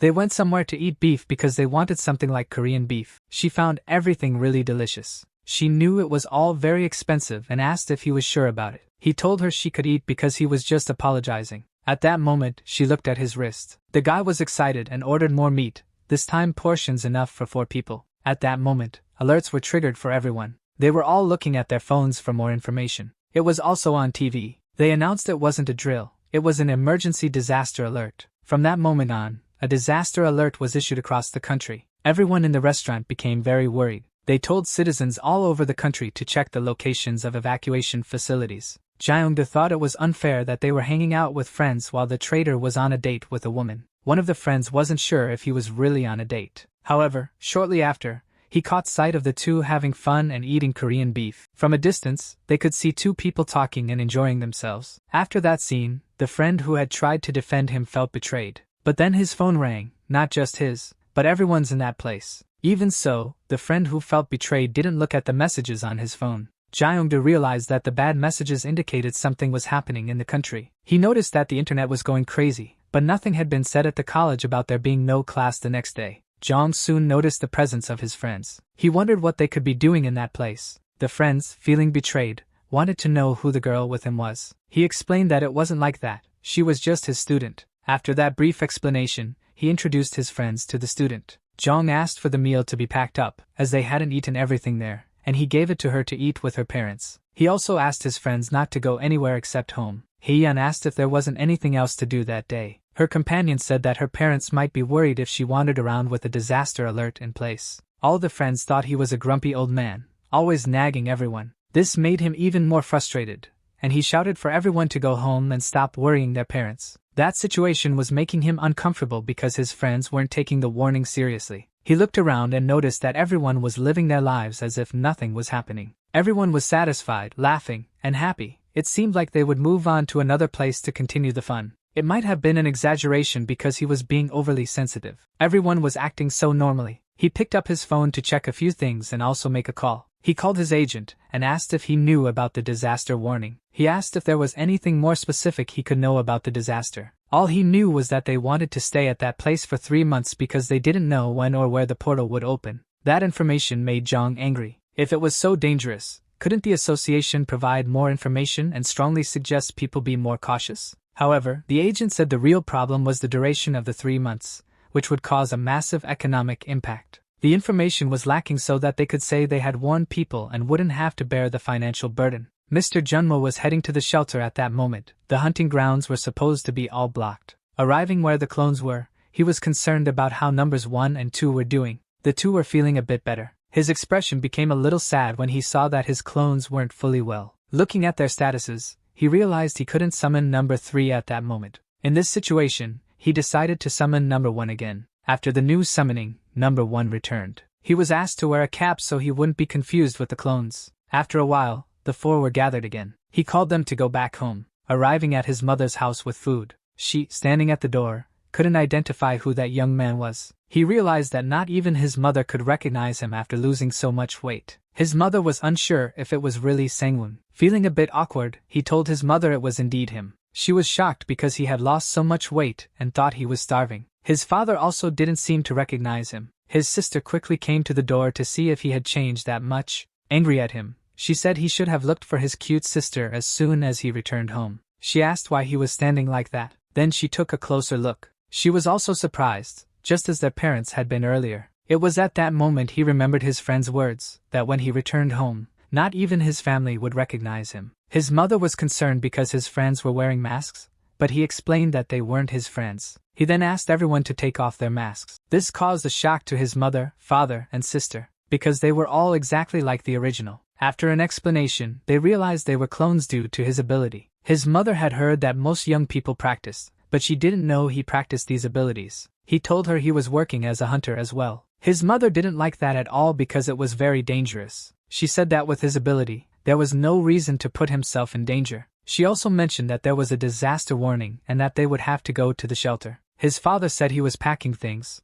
but just as a precaution, he asked to closely monitor the situation. He also said he had to work the next day, so they couldn't just pack up and leave the house so suddenly. He looked at them and thought they didn't realize how serious the situation was. He thought he could at least warn them about the monster invasion. He said he would stay there at least for that day because he had received a message saying that classes had been suspended. He knew that wouldn't convince them to leave, so he figured he should at least stay there. He called them for dinner. His sister asked what it was. Looking at the packaging, she realized it was Korean beef and thought it was amazing. Looking at his parents, he thought he should have visited them sooner. He said the clones should eat too. However, he thought Korean beef was too good for them, so he gave them only rice. The 3 clones were gathered around a large bowl of rice. Once the table was set, he said that everyone must be very hungry, and they could now eat. His sister noticed that now there were 4 of them eating. He asked what would happen if he got fat again. His mother was very happy because it had been a long time since they had a meal with the whole family. He paused for a moment, and admired his parents and sister. All that family fun didn't last long. Before he realized it, he was lying on the floor with some injuries. Standing up, trying to regain consciousness, he was attempting to understand what had happened. Looking back, he was perplexed by what he saw. His parents' house, along with the surroundings, had been hit by something. Looking up, the sky was covered with creatures and beings from another dimension. From the portal, A and B class monsters the size of buildings had emerged. Beings that were devastating the city, with powers difficult to control by the few hunters available. The city wouldn't last much longer. Jong was shocked by what he saw. Looking back, he called out for his family. They were all on the ground, lying under the debris. Looking at the equipment on the ground, he realized that number 1 had protected them from the explosion with his body. Looking to the side, he noticed some movement. It was his clones, which had also resisted the explosion. The clones had also suffered damage. Jong was thinking that number 1 had disappeared and number 3 was injured. He noticed his mother getting up and called her. Looking back, she asked if he was hurt, and he replied that he was fine. His father, in shock, lamented for the house. Jong said that the house didn't matter at that moment, and told him that the portal had opened. In the completely desolate city after the portal opened, monsters were running everywhere, capturing and hunting people. Some were simply buried. Others weren't as lucky and were captured by the monsters. The open portal was constantly generating monsters, as if they had no end. They packed all the supplies they had into a backpack. Jong asked if his sister had managed to get dressed. She replied yes, but it was a bit big. He said it was because number 1 had worn that. She asked if the clone was okay, and he replied yes, telling her not to worry. Suddenly, something was thrown towards Jong. It hit the ground of the house and caused a small explosion. It was a monster that had fallen from the sky. Jong thought that the monster had fallen from the sky, until another one fell, and he realized that the portal had opened in the sky, and the monsters that couldn't fly were falling. He said they were lucky in that regard. They tried to open the door, but without success. Jong's sister said the door wouldn't open and asked for his help.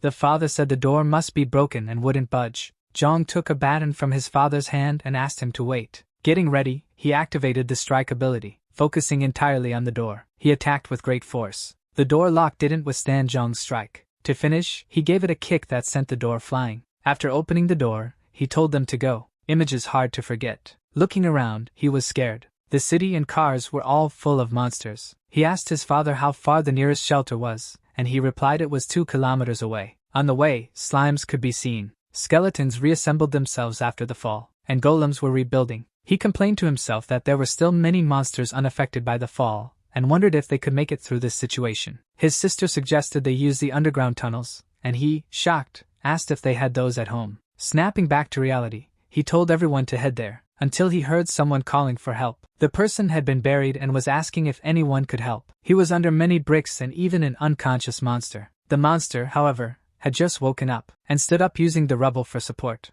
The trapped man, seeing the monster, screamed in fear. It was a D-rank troll. Seeing this, the man cried out for help again. Jong's father was worried about what his son would do and was already thinking of how to stop him. He said Jong needed to think rationally, and in the current situation, they couldn't save everyone, and urged them to head for the tunnels. Jong thought that number 3 couldn't fight properly, and that only number 2 wouldn't be enough. The trapped man kept calling out for someone to hear him. Jong thought he wasn't a clone, and that if he were defeated, it would be final. He couldn't simply leave without at least trying to help. His family asked what he was doing. The trapped man called out for his mother. Jong had to at least try. He told them that when they got down there, they should close the door and wait for him. He asked number 2 to follow him and told number 3 to protect the family until the end. His sister asked if he was crazy. His father asked if he was really going, and he replied that he was a hunter and had to do this. He and number 2 went out to help the trapped man, and his sister shouted for him to come back. He thought about these situations where monsters rain down. There is only one thing hunters must do. Without hesitation, Jong attacks the troll. The attack seems to have affected the creature. He wants to prove himself as a hunter by protecting that man from the giant monster. Jong orders Clone 2 to take the man to a safe place,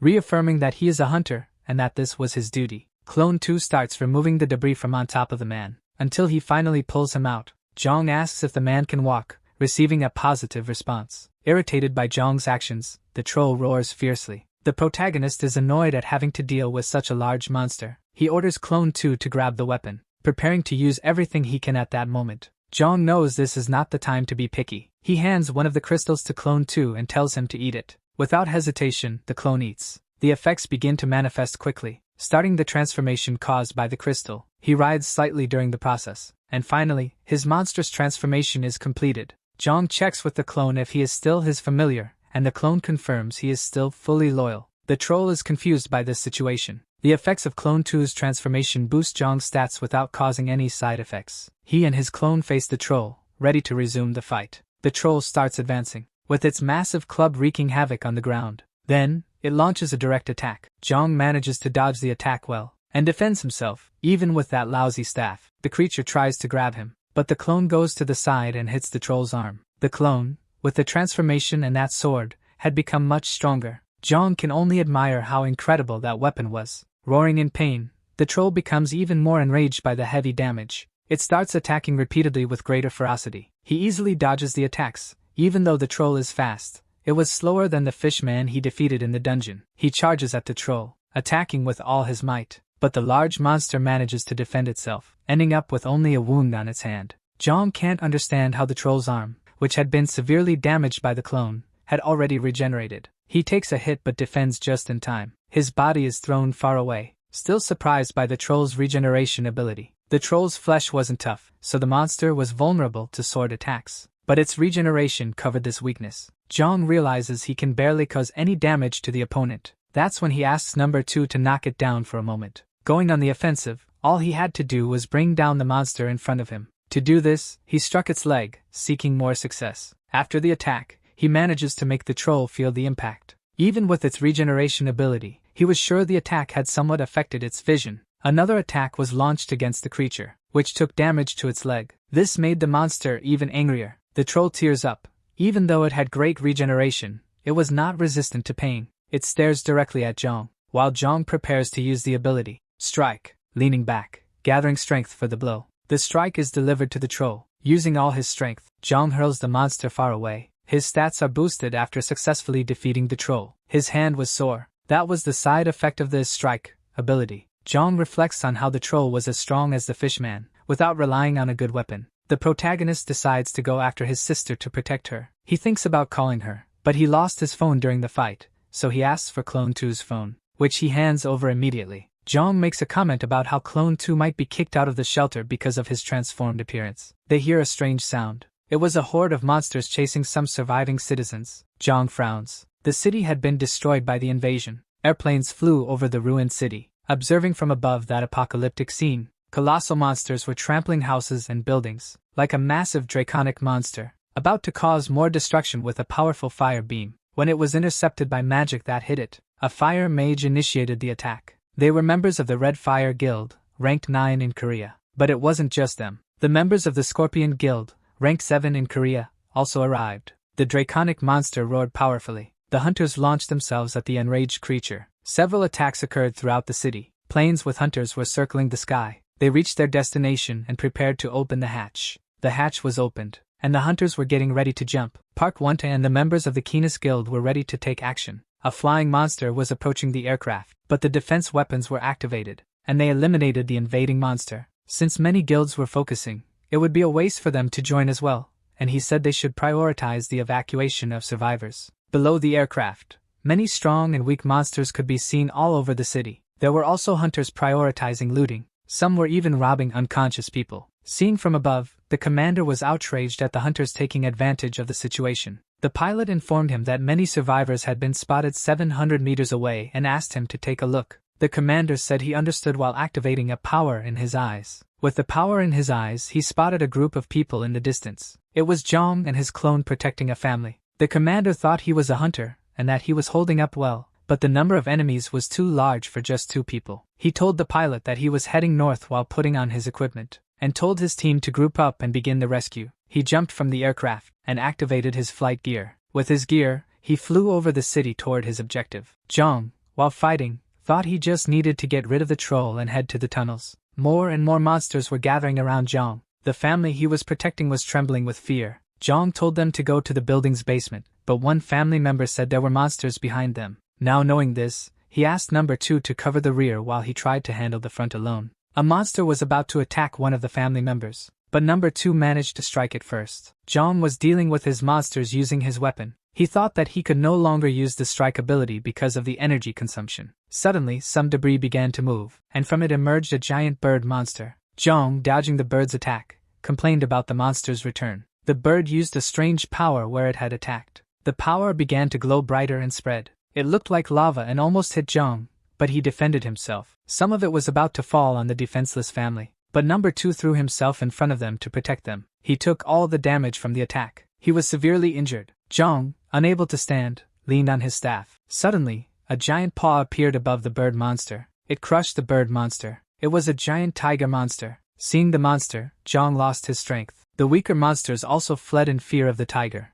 and number 2 disappeared from too much damage. The tiger was already preparing to attack Zhang, who was looking back in shock at number 2's disappearance. Sitting on the ground, out of strength, he just waited to see what would happen to him. Suddenly, a slash was made. Cowering, Zhang was still waiting for the attack. He opened one eye to see what was happening, and he saw a hunter he didn't know in front of the tiger. The previous slash had an effect on the tiger and sliced it in 2. People were shocked by the hunter's strength. The hunter removed his mask and asked if Zhang was okay. Zhang, in shock, asked who he was. He replied that he was Park Wontae of the Keenest Guild. In the building's underground, among many people, a voice was heard shouting to be let out. The people seemed used to the shouting by now. It was Jaiwoo, who was telling number 3 to release her so she could go save her brother. Looking at him, she wondered why he was so strong. She asked him if a clone shouldn't want to save the original. He said he prioritized the master's orders. Her parents asked her to stop, saying the other people were getting scared. She asked her father if he wasn't worried, and he said he was, but that Zhang would return. The father said that the clone was Zhang's ability, and if he was fine, Zhang was too. Seeing Zhang break the door, he believed that indeed Zhang was a hunter and asked her to have more faith in her brother. She was sad but understood. When she said she would believe in Zhang, number 3 loosened his grip. Suddenly, a noise from the door was heard. Someone was asking for help. The father said there was someone outside, and Jaiwoo said it might be Zhang, but the father said the voice was different. People said he was from another apartment, didn't know the password, and wondered if they should open the door for him. Looking through the security camera, they saw a man. The mother says it might be the man that Zhang saved, and Jaiwoo says she will open the door. As she opened the door, she thought someone else was with him, and it must be Zhang. The door slowly opened. Happily, he shouted, calling for Zhang. You could see the man being lifted by the monster. From behind the man, a voice was asking for help. In shock, Jaiwa couldn't even move. The monster was holding the man with its paw. It threw the man far away. It looked inside the shelter and started laughing. It was a rank B monster, the screaming firefly. Looking to the side, it noticed something strange. When they realized the presence of a massive monster at the door, they all started running. Immediately, number 3 stood in front of the lady to defend her. She was paralyzed with fear when she saw the enormous creature. With him in front of the girl, he took the brunt of the impact. However, it wasn't enough to keep her completely unharmed. The moment was tense between number 3 and that giant insect. Despite being in deep inertia, he didn't notice when his abdomen was pierced. The parents' reaction was immediate, causing their daughter to react as well. She looked at her parents, thanks to number 3's quick reaction, who, by placing himself in front of the danger, managed to save her. Facing that being, an instant reaction was necessary. Thus, he shot at the door's electronic lock. The device, detecting the damage, initiated the emergency lock. At that moment, the monster tried to enter. However, number 3 forced his way out, throwing himself outside along with it. The monster resisted, but the clone, using his ability, managed to push it out, though he had to go with it. Elsewhere, the hunter Park went arrived just in time to save Jong. He was only thinking that he was sure that was the guy who organized the awakening program. He also introduced himself to the hunter, saying he was Jong Sangwoon and was thankful for being saved. However, the hunter was even more impressed with him for having saved so many lives and thought he had been incredible. He thought Jong was very brave for not running away, saying he could have if he wanted, but from the young man's perspective, he couldn't even if he wanted, with so many people there. Hunter Park thought it was easy to break a human's will in a dangerous situation, so that was truly an act of bravery. Jong, embarrassed, thought he had done really well. Park looked at the boy, searching for more answers. He was also remembering that when he was flying, he sensed the presence of a strange being. Fighting that being wasn't easy, as there were people to be saved, and Hunter Park wasn't sure what that thing was. It was simply something that dissipated into the air, leaving only its clothes, which, before disappearing, was fighting a beast many times larger than itself. What would be called new monsters? At that moment, he wondered what that person who had turned into Manhua was. Turning back to the boy, who was getting up, he asked if he was a hunter, and he responded that he was, though not for long. Park wanted to know if he could ask a question about his ability. Looking at the hunter who had saved his life, Jong felt there was no need to hide something like that. He was about to explain his ability when he realized the connection with number 3 was cut. He entered another state, grabbed his sword, and rushed off. He only shouted that he had to go because his family was in great danger. Hunter Park shouted that he shouldn't go alone, as it would be too dangerous. His advice was heard, and Jong requested reinforcements, and for them to track his location and send the survivors back. After that, he waited for Team Bravo to pick him up. Jong hurried home, knowing the portal wasn't fully closed yet. Although he was very worried about his family, he couldn't stop hearing all those voices coming from the sword. He activated his dash ability, gaining more momentum to arrive before the worst could happen. However, somehow, the sword was modifying his body and behavior. Somewhere else, another hunter was using the fireball ability. When he unleashed the ability and hit his target,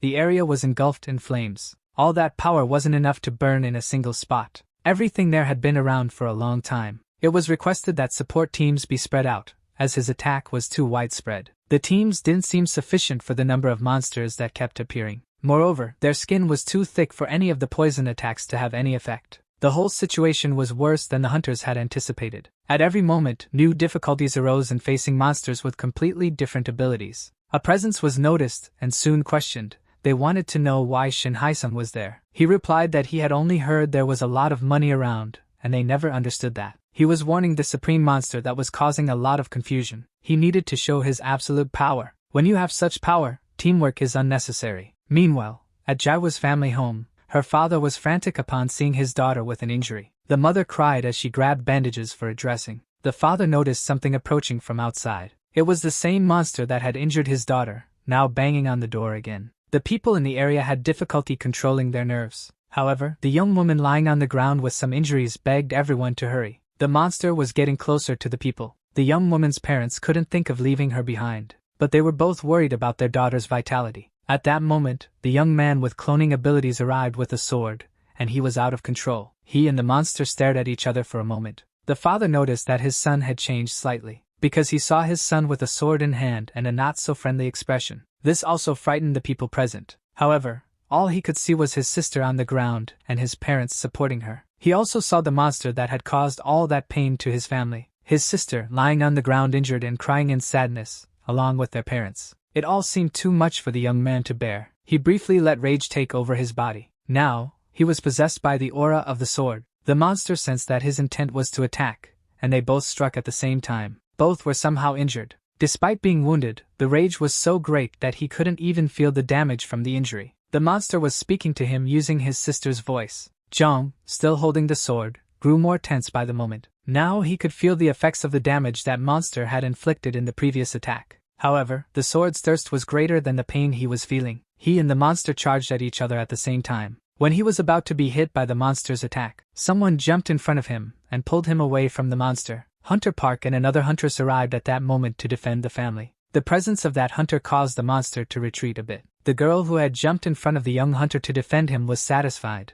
as she had made a good move. Meanwhile, Hunter Park dealt with the monster. The blow the monster received was so strong that it sent it flying far away. In the meantime, the huntress was checking the young hunter's injuries. He was still under the effect of the sword's reaction when the huntress realized it was berserk. She activated her mental transfer ability and asked him to rest for a while. It was necessary to use that ability to control the hallucination state he was in. Despite her efforts, there didn't seem to be any positive reactions. When she was asked about the boy's condition, she honestly said it would be better to eliminate the monster as quickly as possible. Even in that state, the young hunter still wanted to speak. She asked him to stop trying to communicate, as his wounds could reopen. Even so, he managed to say that his sister was injured. Placing his hand on his chest, it seemed the emotional pain was greater than the physical one. Using what strength he had left, he begged them to please save his sister. Hearing those words, Hunter Park became fully energized. Looking at the monster, he said that neither he nor the young man's sister would die that day. At that moment, the monster realized that the hunter's energy and mana were becoming more intense. The hunter continued, saying that neither he nor the young man's sister would die that day. He asked the young hunter to rest a bit, as it would all be over soon. Oh Byung-hun was aware that an emergency evacuation would be necessary, as the situation was getting out of control. He was organizing the papers for the meeting, when someone called, saying they needed him. The number 1 guild master needed a consultation with that man, leaving him very irritated with that arrogance and lack of manners. Even so, the guild leader told the person with intimidating shoulders to stay out, as it was something important. The man asked him to stay calm, as the resolution to that problem would be quick. Shin Hae-sung asked if he intended to evacuate the people immediately, to which he responded affirmatively. He asked if he was going to tell them everything, and the man wanted to know where he was going with this. He explained his reasoning that in this situation, he would announce that there would be an invasion by an A-class monster. He also wanted to know if he could handle what was about to happen. He said that everyone would flood the association, and he wasn't sure if the man's head would still be on his shoulders next month, let alone in 3. Shin Hae-sung thought it wouldn't be good for his business, and also asked what he expected him to do. He said to hide the scale of the invasion, not mentioning that an A-class monster would be involved. In other words, he wanted them to blame themselves for not evacuating. He also said that, if it were him, he wouldn't have called a meeting or made an announcement about it. Oh Byung-hun got angry, as he didn't know how many people could die in the process. Shin Hae-sung pointed out that this was actually a good thing. In his reasoning, the more people were harmed, the more they would need hunters to intervene for them. Placing his hand on the man's shoulder, the leader of the number 1 guild said that he was misunderstanding, that this wasn't a request. The man closed his eyes and clenched his fists in distress. At that moment, the members of the Megalosaurus guild were attacking the monsters. This was still a time of peace, and the clones had the function of exercising. They just needed the clones to work hard and gradually increase their strength. He was certain that this was the best ability of all. They earned him money and worked out as well. He had just received a call from Mr. Junmo. He was satisfied because the young hunter had arrived there. He wanted the clone to go to the horned rabbit hunting ground that day too. Mr. Junmo wanted to know where number 2 was headed. He asked why the young man wasn't also training alongside them,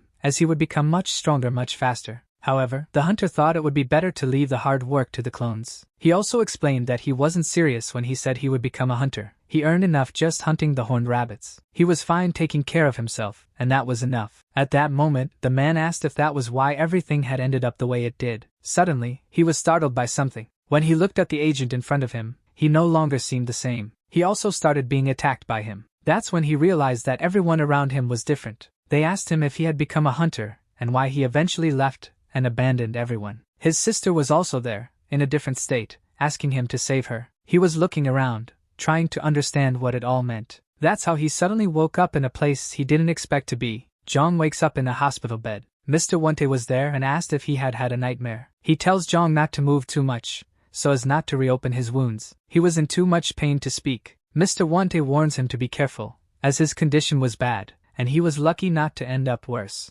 Jong thanks Mr. Wontae for saving him, but Wontae just says they need to talk at another time. He adds that it wasn't the right time for that conversation yet. Jong's parents enter the room. Jong is surprised by this. They are worried about him. Jong's attending doctor says that, first of all, the surgery was a success. He estimates that Jong will be able to return to his normal routine in a month of recovery. Dazed, the protagonist asks what happened with the portal and how many days have passed since the monster invasion. His mother tells him it's been 4 days, and the major guilds took care of most of the strong monsters, but a few lower-class ones remained. Jong says he doesn't remember anything before passing out. Then he realizes that he hasn't seen his sister around. He calls for her, somewhat desperately. Insistently, he asks where she is. Jong asks why no one is saying anything. Facing the room where Jaiwa is, the doctor says they treated the wound on her abdomen, but she had been infected by a man-absorbing virus. The doctor explains that most normal people are infected by monsters crossing the portal, decomposing the mana of the infected. He goes on to explain that this virus is usually harmless, but each person's mana has different characteristics. When this happens, the infected can no longer live normally. Jong is very shocked and asks if there's a cure. The doctor says no, because the mana of the infected and the virus become synchronized, and neither medicine nor healing magic would be enough. He says there is only a very slim chance if they could get help from an S-class healer or obtain extremely rare medicines. Jong already understood that extremely rare things would be immensely expensive. The doctor only confirmed it in a regretful tone. Without words, Jong just remained silent for a moment. A sudden regret crossed his mind. He regretted having helped people. This thought hammered in his mind. He should have prioritized his family instead of trying to help others. Remembering how his sister had asked him to go with the family to the shelter, the simple memory of her lying on the ground, injured, irritated him. He became furious and clenched his fists until his wounds reopened. The doctor asked Jong to stop. Many thoughts passed through his mind. The monsters he hadn't been able to kill. Jong's condition worsened as his wounds reopened. The doctor asked Jong to calm down, as the wounds were all open again. Jong could only blame himself for not having the ability to save everyone. He cried in sadness and frustration. He wished he had saved his entire family. He woke up in the afternoon,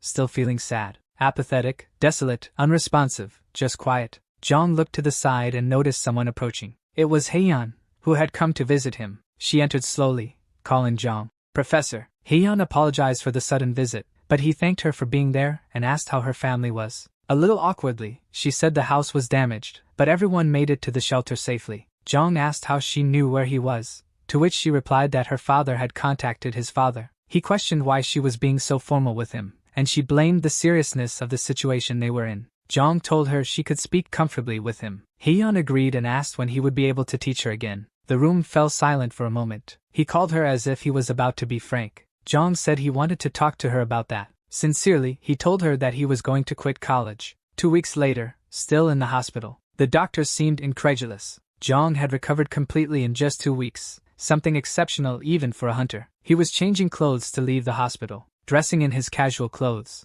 The wound caused by the insect monster had left a large scar on his shoulder. That scar was a painful reminder. He remembered the conversation he had with Heian about his sister Jaiwa's situation and that he could no longer be her tutor. This surprised the girl. Jong said he was very sorry about that. Heian awkwardly responded that it was okay and thanked him for everything he had done for her. She turned to leave, visibly affected by the news, but she just brushed it off, saying it wasn't like they would cut off contact. She said he would regret quitting on a pretty student like her, and added that she would enter college. She paused for a brief moment. She also said she would get a boyfriend in college, and finished by telling him not to go back on his word when that happened. Back to reality, he didn't give much importance to that. He thought about how bad things were, and he figured that even if he wanted to, he wouldn't have time for more regrets. He finished getting ready, and left the hospital. Jong hailed a taxi. He was going to meet Mr. Wontae. The taxi didn't stop. Jong stared at the place in front of him, the Keenest Guild office. He entered the building. The receptionist welcomed him and asked what he needed.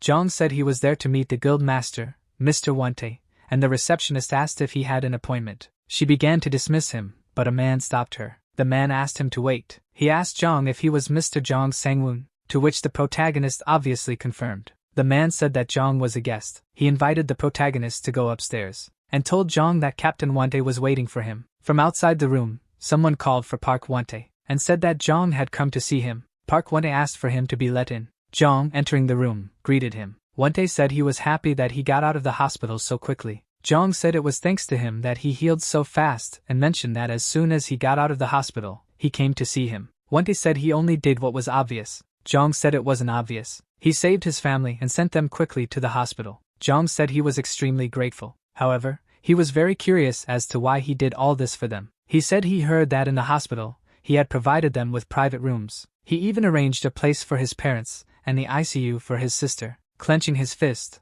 Wente prepared to say what he had to say. He says that he also has a sister, and she is missing along with her teammates. He mentioned that maybe he saw himself in Zhang and also said that he didn't do it to make Zhang feel grateful or feel obligated to do something for him. Zhang asks why he asked to meet him as soon as he got better. Wente asks about the ability that he couldn't talk about earlier. He says that the clones are real and can do real things and asks if that's correct. Zhang responds that it is. Clenching his fist, he celebrates mentally for being right. Getting straight to the point, Wente says he needs Zhang's strength to rescue the first team of the Keenest Guild. He says he's not asking for this as a favor in return for the support he provided, but the only one who can save his sister and the rest of the first squad is Zhang. Lowering his head, he said he was begging. Zhang thought about what he had heard, and remembered when he asked him to take care of his sister. He said that since he had saved his family once, he would help. Wente asks if he accepted, and he says yes, and that he will do his best. Zhang asks them to tell him what needs to be done to rescue them. They are in a training room. He asks what place this is.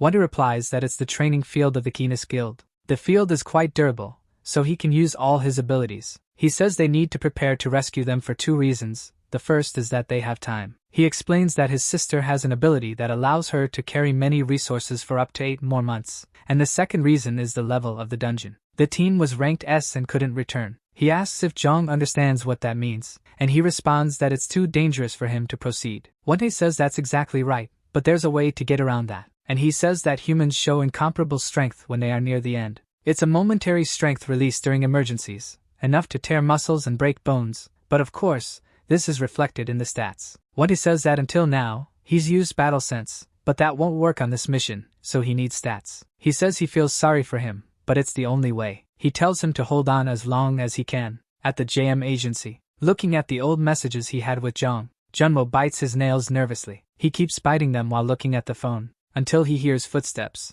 Happy, he turns around and shouts for Zhang, who was all injured. Junmo was shocked by Zhang's condition. He confirms that it's really him, and Junmo asks how. Zhang says that a lot has happened and that he has a lot to tell. He told Junmo what had happened. Junmo was surprised that Zhang's sister had contracted the AM virus during the portal break, and he asked if Zhang was okay. He replied that he was, and that Manhwa was different even within the same family. Junmo asked if he received a mission from the Keenest Guild, and he responded that yes, they saved his family, and he was going to save theirs. Junmo says he was surprised that he couldn't get in touch. Zhang says that he lost his phone and is using number 2's phone, and Junmo asks if he's backed up his contacts. Junmo reminds him of his friends and other important people, but Zhang says it's better this way. Junmo asks how he got the injuries. He explained that it was the guild mission he had mentioned. He said he needed stats, so they went to train, and that's how he got like this. Junmo thought they overdid it, and said he would complain about the guild. Zhang told him to relax because he had agreed to it. Wanti's younger sister is trapped in the dungeon, and he must be desperate, and Zhang said he knows how that feels. He said that today he just got beaten, but he's planning to use clones in the next training. Junmo said he would get some healing potions from the office. The next day, at the training field, Zhang thanked him for training him. Wente says he brought a clone. Zhang says that today would be different from yesterday, as he advanced. Sometime later, he and his clone walked out covered in bandages. The next day, he brought 2 clones, but the 3 came out bandaged. The following day, he went to train again, but this time he brought 3 clones, but they still lost. The 4 went to Junmo's office, who asked if they were okay. Zhang thought that even though the clones learned moves just by watching, there was still a huge gap between their stats. He needed to find a way to fill that gap, while he thought that clones were all about bandages, potions, and rest. But after thinking so much, he had an idea. He asked Junmo if it was possible, and he replied that it was. Junmo said he could try to get that, but he asked if it was safe. Zhang told him not to worry. Already at the training field, Wente said he was happy to see him working hard, but he was surprised by what he saw.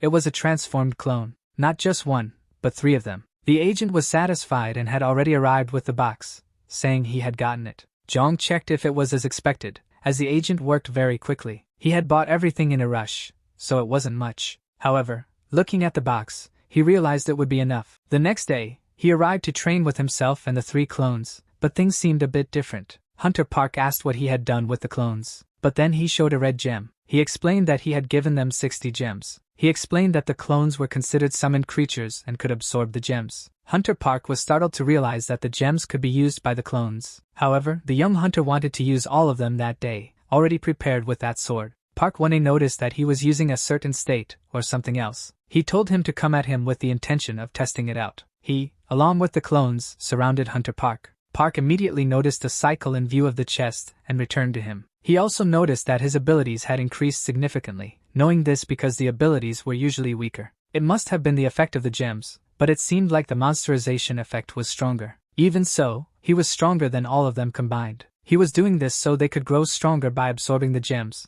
but the biggest advantage of the clone was that this dropped significantly. The young hunter was satisfied, but he had not become a monster. At one point, he managed to catch Hunter Park off guard. Even shooting him, the projectile bullet didn't penetrate. However, the young hunter knew he wouldn't be able to hurt him, not even with a mana bullet. At that moment, Zhang struck him again. It seemed like a signal, as all the clones followed his lead. But it wasn't strong enough. Park told him that simply holding a sword and swinging with brute force wouldn't be enough. He warned him that he should pour mana into his arms and sword as if they were one. He commented that if he mastered that, he could cut through monsters even with tree branches. Zhang realized that his wooden sword seemed stronger than a steel one. However, he wasn't willing to lose. Park told him that he had indeed gotten stronger and could increase his capacity even more by consuming the gems. But even that wouldn't be enough. He said this while striking all 4 of them at once. He said he couldn't consider him a fighter just at that level. Receiving that blow to the face, Zhang said that might be the case at that moment. However, the young hunter knew that soon it would be different. Even though his clones were already on the ground,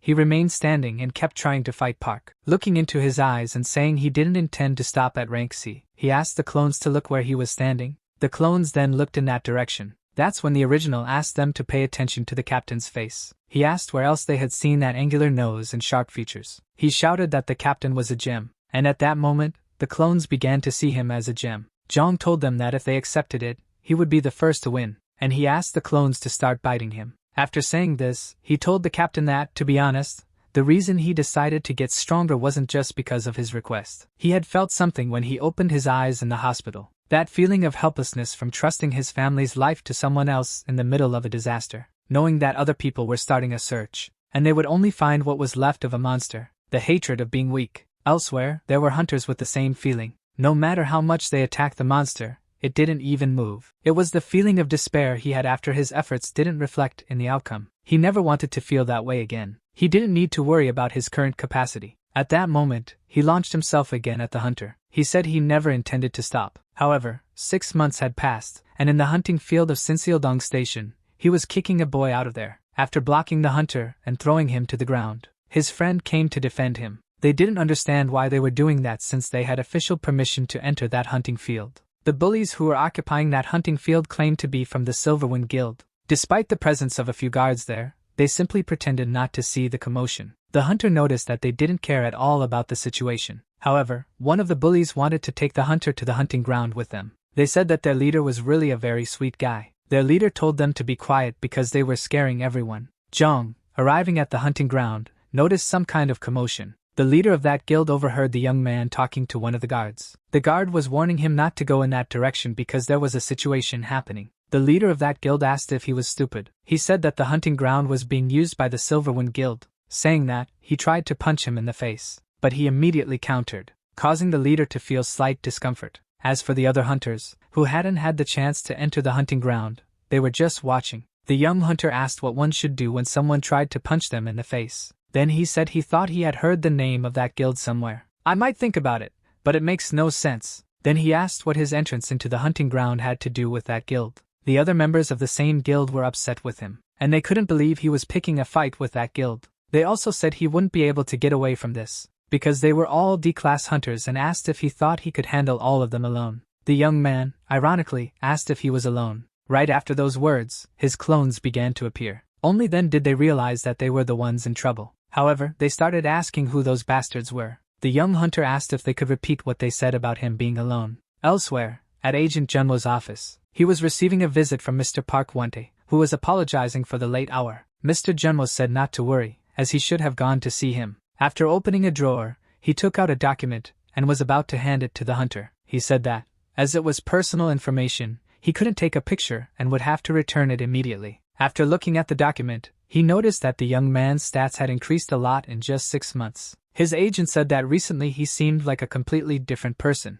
Mr. Junmo needed to know if those stats would be enough for him to execute the plan. The growth he had achieved was monstrous, and they were about to start the mission to rescue the number 1 team. Park thought that he had surpassed D class and was almost at C class. He could become a high-level hunter someday. Back at the hunting ground, the guards were dumbfounded. The clones were putting those bullies in their place. Meanwhile, the other hunters, who had been targeted by those bullies, were feeling revitalized, and the fight continued. The guards were shouting for them to stop the attack. Zhang asked them to stop what, and the guards said it had already gone too far, and he couldn't do that. The young hunter told the guard that he should have said that when the other hunters were getting beaten. He said he wouldn't blame the guards but that they could just keep watching the entrance as they had before. Then, he ordered the clones to break all their phones so they couldn't contact the others. The 3 hunters who had already been beaten were thinking of going somewhere else. Something was happening inside that hunting ground. There was someone who was apparently collecting jewels. However, he seemed too tired to continue doing it. Sitting down, he wondered why he should keep going.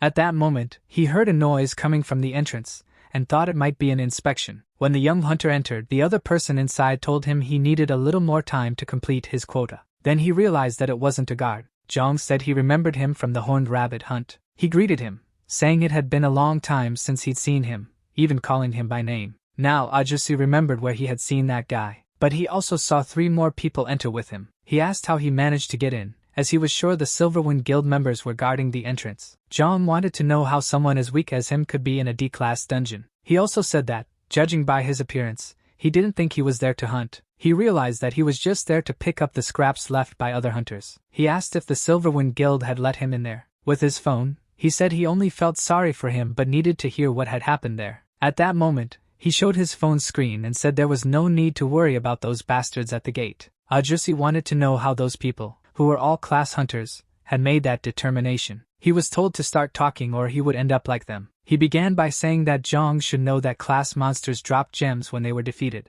Zhang mentioned that he didn't know those only came from higher class monsters. Ajusi continued explaining that those gems stayed in the monsters' bodies for a long time, even after they were defeated. In a dungeon, it was common for monsters to fight among themselves, and when that happened, instead of dropping 1 gem, they dropped 2. He explained that this is how gems accumulated inside the dungeon. He wanted to know how the other people had gotten involved in that. He said they either had debts with the guild, or were sold to the guilds by someone. He explained that most had debts or were rookie hunters, and if someone got caught by a monster there, nothing could be done. Zhang stayed silent, just listening to what he had to say. Even in silence, he was comparing that situation to a game, and he thought he would never witness something like that in reality. Being kind, he told the guy he could go. However, it seemed that he didn't understand and repeated that he should go before he changed his mind. And as the man was leaving, Zhang heard him saying to leave the gems behind. He told him that just because he got emotional didn't mean he would believe the 2 of them had a good relationship. Upon opening the bag, he realized there were quite a lot of gems. He had collected many. He handed the bag of gems to number 1 and ordered him to eat them.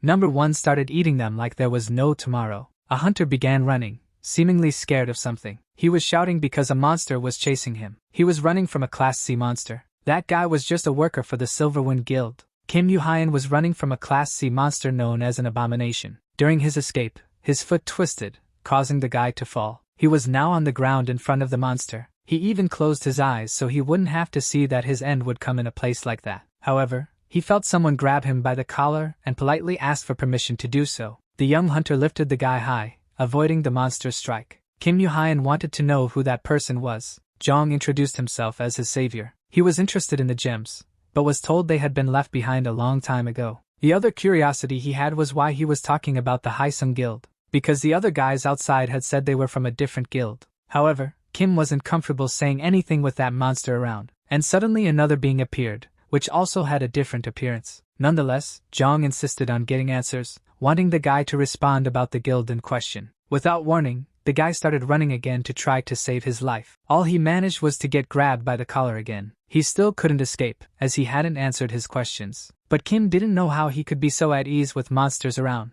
Zhang asked him not to pay attention to the events happening there. Kim Yu-hyan looked at the situation and couldn't tell if it was a team or if that guy was just a summoner. What was certain was that the young hunter told him he would be safe there. At that exact moment, one of the clones was quickly losing the fight. Even watching, he couldn't believe it had lost. He wasn't satisfied, as he had given them expensive gems to eat, and still they were losing, and the monster continued staring them all down. The guy thought he should run, but the hunter's order was to stay. He couldn't understand why they were fed expensive things, yet they were all failing. Realizing that the guy was going to flee, he ordered him to stay still for a moment, because he needed to concentrate a little. He was already holding the sword, ready to face the monster. Now he had the cursed sword, and the monster had a bone sword. Even so, the monster was getting the worst of it. He only wanted to get rid of the monster as quickly as possible. The strikes were fast and precise. He looked from a distance, and realized how strong the young hunter was. John was confident he would eliminate that monster, even though it was Class C. No matter how much the monster roared and stared him down, all he could see in front of him was the monster that had attacked his sister. He closed his eyes and tried to calm himself for a moment. Kim, realizing the danger, shouted for him to be careful. His clones charged at the monster to defend the original. He also joined the fight and split the monster in half. The monster quickly felt the impact of that fatal strike. In his eyes, it was clear that he was no longer playing around with any monster, regardless of its class. However, he found it quite disgusting every time he used that sword. Kim Yu-hyun was amazed at how he defeated that abomination. One of his clones was lying on the ground, and he was observing. He knelt next to number 1 and asked if he was okay. However, he noticed that he had a strange wound that wasn't healing. Kim told him that the abomination's bone sword carried a corrosion curse. Jong found it annoying because they had eaten many jewels and only focused on striking, forgetting to dodge. When asked if the boy on the ground was human, the young hunter simply said that you could call him a summoner. The boy made a few facial expressions, but that was all. After a moment, he handed him something in a vial, and said that if he used it, he could live a little longer. He also said he wouldn't take responsibility for anything. Jong looked at it, and asked what it was and if it was medicine. He also noticed a skull drawn on it. It wasn't like he had any other choice, so he gave it to number 1 to drink. After that, he waited for some kind of reaction. Indeed, the cut seemed to be shrinking. He thought it had an incredible effect, and asked what kind of medicine it was. Because, in no time, number 1 was already sitting up. He was happy, thinking it was fantastic that his clone was getting better. However, that strange young man said it was only temporary, as there was a side effect. The clone's life force would be drained. He also said his ability was poison, and it was at level 5. He explained that the clone's energy would eventually deplete until he ceased to exist. After hearing all this, Jong gave orders to the clone. Since he was going to disappear, it was better to start hunting right away. As the young man had said, he expected the clone to do the same. Jong also wanted to know who he was. He found it odd that the guy had monsters as pets, and all of them were individually very strong. Jong said he couldn't see him in the B-class hunters because he was an E-class hunter. The question arose about how an E-class hunter was in a D-class dungeon, and how it was possible to hunt there with ease. It wasn't just him who had questions. Jong had his own and was ready to ask them. The first was why he was talking to him as if they were friends. At the YOLO Guild warehouse, some boxes were being moved, all under the supervision of the guild master. They asked if that was enough. Guild manager Kim Siena asked why they suddenly started collecting those things since it wasn't her usual style. When she found out it was a favor from Mr. Wante, she asked why he would need so much. She explained that it was Jong Sang-woon who was using all of it, and they heard that he was the one using everything. Kim Yu-hyun thought that had already made him sensitive about it. However, he only did it because he thought it might be some kind of bad guy, intending to stay one step ahead. But then he said that if she wanted to talk to him comfortably she could. Jong realized that he was just an idiot after all. Standing up, he said that wasn't the only thing he wanted to ask. He also wanted to know why the Haesung Guild was mentioned. Kim thought it was something he should know since he was a hunter, but Jong replied that he had only recently gotten his license. He then asked if he had also been caught with the others. At that moment, he had a brief memory of a girl opening a door and facing a complicated situation, but he simply responded that he didn't need to know about it. He also thought he was going crazy because he even told him about his ability. Jong said goodbye, as he hadn't gotten the information he wanted. Kim didn't like it because he thought they could have talked more. As Jong was leaving, he told him he could go because there was no one else important. Preparing to leave, Jong remembered that he wanted to give him something, as he thought the ability he used was very good. However, Kim thought he was just mocking his ability. If he didn't have a place to work, or was afraid of the Haesung Guild taking revenge on him, he could contact him through that card. He asked number 5 to escort the boy to the entrance. Jong thought his ability would be useful for the clones, but he wasn't sure if he should try to convince him more firmly. He paused for a moment to observe how efficiently the clones were destroying the monsters. All those jewels had done wonders for the clones. However, the side effects of the medicine he received were starting to show. However, number 1 ended up collapsing, despite thinking he could endure a little longer with his regeneration ability. After that, he summoned number 2 again. Once he returned, he asked him to get dressed, because they were about to start hunting again. Unknowingly, they were being watched. As soon as he noticed that he had gone, he informed the other companion who was also waiting for him. Both were from the Silvermoon Guild and were talking about Zhang's clones, thinking it was a single person. One of them seemed to know there was something hidden in a false wall. He wanted to check at least that place. To their delight, they found the place that appeared to be abandoned. One of them asked why they built that place, and the other replied that it was for the materials to be supplied immediately in the hunting field. It also dealt with narcotics, but that was worth much more. It was about crystal jewels that would be densely refined. Their capacity was 100 times greater than common jewels, and just one of those would increase stats by 0.5. However, the other thought the side effects were not worth it. What good are great stats if the person turns into a monster? However, everything changed when they discovered a place where they processed it once again, creating a product that could be used by people. It was clear that they could make millions from that. They decided not to leave it there and to return the next day. They didn't want to risk being approached by others and losing everything. Kim Yu-hyun was greatly surprised when he realized he had been found. It was hard to shake off the clones. They were very stubborn and wanted to take him to the entrance. He had to keep telling them to go back. In the end, it was a good decision to stay in that hunting field, but unfortunately, those other hunters from the Silvermoon Guild took him. He found the crystal jewels he was looking for, and there were plenty, so he stuffed them into his waistband, filling it up. But he thought it might look weird, noticing that some people were leaving and being directed to the right place. He realized he could blend in with those people. The clone noticed that he was among the others. It didn't try to stop him, as the mission was to escort him to the entrance, and it saw that he had left safely, so the mission was complete. Once he realized he could escape, he fled as fast as he could. He was happy to leave both guilds behind. Zhang was satisfied because he had let the people escape to safety and had already dealt with the monsters. They had bags full of jewels. He even wondered why jewels were in short supply in stores these days,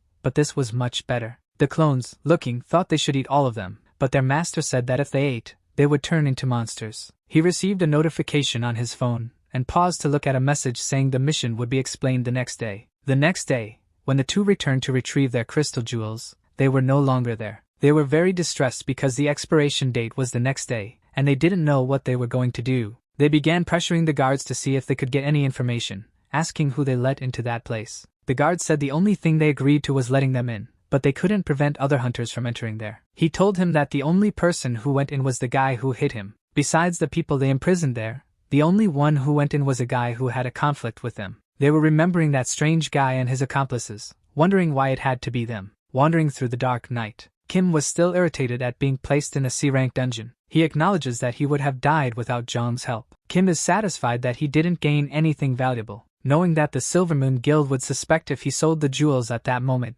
Kim decides to just hide them for a while. The business card Zhang gave him fell out of his pocket. He notices the card and looks at it for a moment. Kim remembers Zhang praising his ability. Even so, Kim doesn't give it much importance. He is determined not to join Zhang just because he was complimented. Odin Tower, that was the place where team number 1 of the Keenest Guild, including Wanti's sister, the team leader, was trapped. Zhang doesn't understand what Mr. Wante means by trapped in the dungeon. He begins to explain that the Odin Tower is a dungeon with a special structure. It has an entrance but no exit. What connects it to the outside world is mana. The only way to contact those inside is by using a telepathy skill. He goes on to say that because of this, the place is limited. The only way out is by finishing the dungeon, or using a teleportation skill. And this is the reason why the cloning ability is important, because other hunters wouldn't be able to escape if something went wrong in the dungeon. Zhang asks if there wasn't a way for Team 1 to escape on their own strength. Team 1 was equipped with a way out, which makes Zhang ask why they hadn't fled yet. The man shows sadness and says nothing for a moment.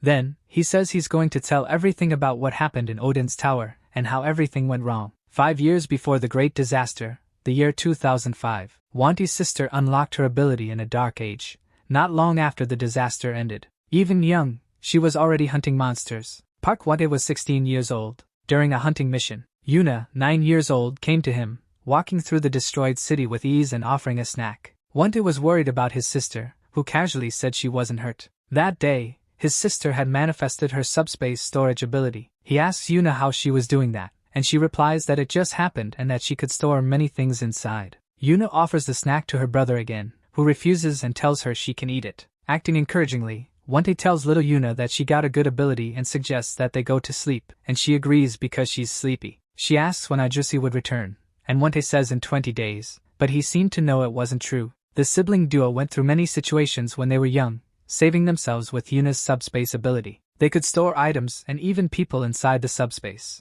Wante remembers many adventures he went through with his sister, from the first time they wanted to enter a dungeon. When Yuna caught an alien fish, he remembered watching her grow up. And when she was preparing to enter Odin's tower, she was already the leader of Team 1 of the Keenest Guild. Wante was very worried about the upcoming mission. It would have been right to have at least one teleportation ability user for the mission, but people with this ability are rare. Yuna also adds that this was the only chance she could save herself with subspace. Wante prepares to argue, but he is interrupted by his sister, who questions if he truly trusted her for that mission. The whole time, he wasn't sure if they would be able to clear Odin's tower. All the members of Team 1 seemed confident in Yuna, but Wante was still worried about her and all of Team 1. Yuna said she would come back if things got dangerous. She speaks persuasive words to convince Wante to agree. Deep down he knew he shouldn't have let himself be convinced, but she seemed sure of herself, and she confidently says that, besides the teleportation scrolls, she was carrying months of provisions in the subspace. Wante felt that he shouldn't feel relieved by something like emergency supplies. The entire Team 1 gathers and sets off for the mission. Wante wanted to and should have stopped them, but they ended up going. On the day Team 1 entered Odin's tower, she said they had prepared for years and were already determined. She also adds that he, as the guild master, more than anyone, should trust his teams. Reluctantly, he agrees that he can only trust them. The assistant says that Mr. Wante will have to leave soon. The vice leader asks if he has an appointment. He also tells her that it was his turn to host the Awakening program. Interrupting, Jong comments that he participated in that very program, but adds that, even if he had seen him, he wouldn't recognize Jong since he had changed a lot. Mr. Junmo asks Wante if he had contacted Team 1, then says they used telepathy scrolls, and a team stayed at the entrance of Odin's tower to establish a connection. There were no problems in the first report. The second and third reports also went well, so he started to calm down. But there was a problem after 1 month. They were preparing to receive the next report. Team 1 was about to reach 40 kilometers inside the first floor, about to activate the telepathy scroll. The scroll is slowly activated. Then the telepathic connection is established. The telepathy receiver seemed incredulous about something. Then he shouts that a report was coming in. They had progressed 700 meters after the last section of the first floor, but they were ambushed by an unknown monster. Most of the team members were fighting the monster, and many had been injured. Suddenly, the telepathic communication was overwhelmed, almost destroying the receiver's minds. Many telepathy scrolls had been used at the same time. One asked them to control the mana flow from there. A portal opens next to him. When he quickly turned to look, already expecting the worst scenario, someone had used the teleportation scroll, catching everyone there by surprise. The person began to step out of the portal. They were severely injured, in a very grave state. This was the result of being irresponsible for trusting too much in Team 1. The weak decision to try to save them at that moment crumbled before his eyes. After a member of Team 1 managed to return using the teleportation, Park Wante ordered them to retrieve the team at that instant. However, as they passed, the second portal closed. Even though it was right in front of his eyes, it didn't seem real that the portal had shut so suddenly. The one responsible for magic in that guild set up a containment area around the cabin where the team was located. She asked the person in charge of communication to wake up because she needed to know if telepathy was still connected. She wanted them to tell the team to only check outside at 2 in the afternoon and not leave the subdimension. Songtae, despite being very injured, was saddened because they had failed. The monsters had torn a piece of the scrolls. Park was worried about the situation and the severity of the injuries. He thought Songtae should be transferred to a hospital. After removing the severely injured man, Park remained kneeling in the same place. Later, they were informed that he had been discharged and wanted them to know. The telepathy was still connected, so she would just repeat what they said. It was his sister who said the battle was over and apologized because she thought they had failed the mission. They could wait, so they shouldn't rush too much to get things done. They promised they would return alive, no matter what happened. Those were their last words. After that, they tried to contact several hunters, but when the Odin Tower was mentioned, none of them took the job. Even well-trained hunters with their pets ignored that mission because they thought it was too complicated. And after that, the story that everyone knows happened, the portal's collapse. Soon after, he learned about the cloning ability. Park wanted him to have the necessary stats because he should be able to get as far as the team had gone. He said this was the time to carry out the rescue mission. The Keenest Guild wanted to enter the Odin Tower. There was another place where the people who had lost the jewel crystals were in serious trouble. They hadn't been able to complete the task they were given. They still wanted the leader of the Silvermoon Guild to believe what they were saying. It was best to listen to what that mediocre guy had to say. Most of them were wearing masks. There was one guy who wasn't, but he wasn't on the hunter list. Yan Jukio concluded that they had been cornered by an E-class hunter. He asked if they thought they were the only ones dealing with jewel crystals every day. If I couldn't gather the amount I needed to deliver, Haisung possibly wouldn't wait. The guy who was lying on the ground was trembling with fear. Once again, they told him to get up and face the situation. Everyone watched without knowing what to say. The leader knew he would get beaten up by him again, but he didn't know where to get the jewels, so he spoke to Cheon-sung, who should go. He thought he could find out something about it by beating up a few people. The next day, at JM Agency, on the way to the office, Jong commented that he thought he had seen something Park hadn't mentioned. The reason why they tried to clear the Odin Tower. He didn't know much about the hunter industry, but he knew the Odin Tower, which had already been conquered in 2012. According to Jumper, who gave an interview mentioning he had conquered and successfully completed the Odin Tower mission. At the time, he commented that the Odin Tower was empty. The only thing left was a monster, and there were no more treasures or items. That's why there was suspicion. He didn't even explain why his best team tried to clear that dungeon. He didn't want any more information about it. He was going to complete the mission and rescue them, so he would simply focus on that. While talking, he saw someone outside. They were quiet, looking like they were asleep. Junmo asked who that was. Jong mentioned that he had met him in the hunting field. Then Mr. Junmo excused himself, introduced himself, and said that this was the JM Agency. After that nap, he slowly stretched and came back to himself. At that moment, her stomach growled, indicating that she was hungry. At that moment, the three of them fell silent. Then they thought it best to eat first. They went somewhere to eat, and were even surprised at how much she ate. Jong asked if she was really that hungry. He told her he had saved his number on her phone in case she wanted to get in touch. He also said he could see that she was going to work at the agency. Shyly, he replied yes. The agent wanted to know what that person's ability was. He replied that it was a little bit of item appraisal and potion making. At that moment, Jong opened his mouth wide and said that the person would die after drinking. Pulling at his hair, he said there were also potions that didn't kill. He said that, according to the legend, it had a great effect, so he would like to use the abilities if possible. Approaching him, the agent asked if it was in the plans to use that on the clones, to which he slyly replied yes. The agent promptly offered some equipment for potion making and even offered some funds as well. However, the young hunter needed to leave, asking to finish his meal since he was leaving right then. Kim asked if he was going somewhere, and he replied he was going to a dungeon. But this time, he wouldn't be hunting. The goal was different. Kim remained silent, observing. Shortly after, he tossed him 2 potions. He mentioned that he had made them earlier. One was for strength, and the other for mana. There were side effects, and he quickly asked which ones, to which he replied that the strength potion melted muscles and the mana potion made the body explode. Jong found it all very exciting. He called his clones to go along with him, and commented that he would buy them food when he returned. Kim Siana was on the phone confirming if she should collect all the jewels and move them to the Keenest Guild. She said she would get in touch as soon as she finished. However, seeing the guard lying on the floor didn't catch her attention much. As she got closer, she noticed that all the security guards were down, and there was a crack in the wall. She thought she would use it to rob the guild's vault, as she had an ability to detect intruders. She could see them hiding inside. You rush forward to pass through the crack and catch them. But there was also someone in the crack that was surprising her. She thought she was sure she had detected someone, but only inside the vault. She wanted to know who was there, but she was struck. The vice leader of the Silverwind Guild didn't expect her to answer that question. He said sorry, but he really needed those jewels, and it was urgent. After leaving her unconscious on the ground, he asked his henchmen if they had managed to grab everything.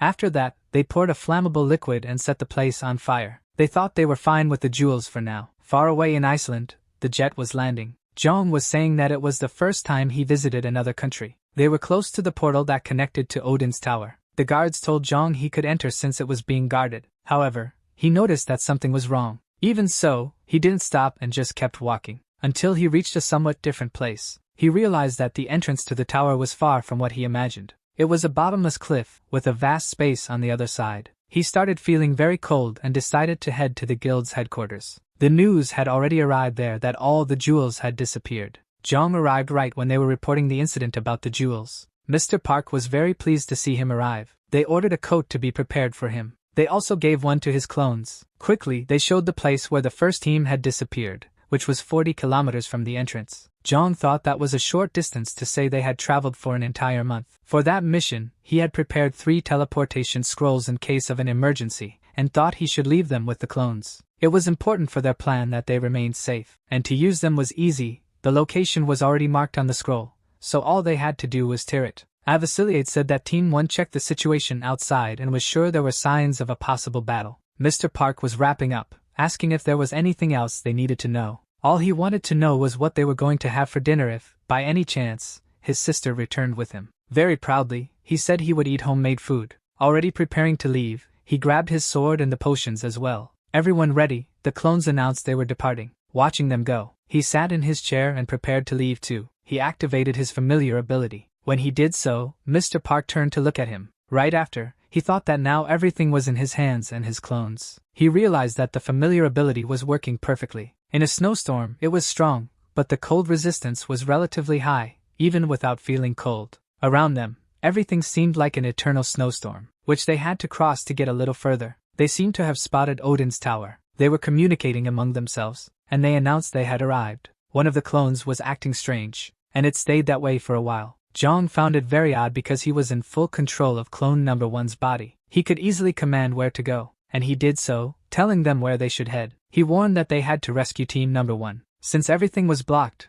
he wanted to know how that place was made. He looked at the chart to check which monsters would appear at the beginning of the tower. They would be the ice bats. The E-class monsters that began to appear at the start always traveled in groups. Therefore, they had to stay alert in all directions, and one of their characteristics was always having a boss among the group of ice bats, the D-class monster, the ice bat boss. One of the clones dealt with that boss. In moments, everything was over, and as always, that sword was terribly dirty, so much so that the clone even felt a bit of disgust. After clearing that area, they continued moving forward. Even as they advanced, some bats still appeared. The impression was that it wasn't over yet. They had already traveled about 13 kilometers. So, being about a quarter of the way, according to the instructions, they should soon encounter new monsters. After saying this, some larger monsters appeared. All the clones gathered to observe. Those monsters had a magical projectile ability, charging their bullets with mana before firing them. The order was for 3 to support from the back and 2 to stay in the front. All those monsters seemed strangely furious.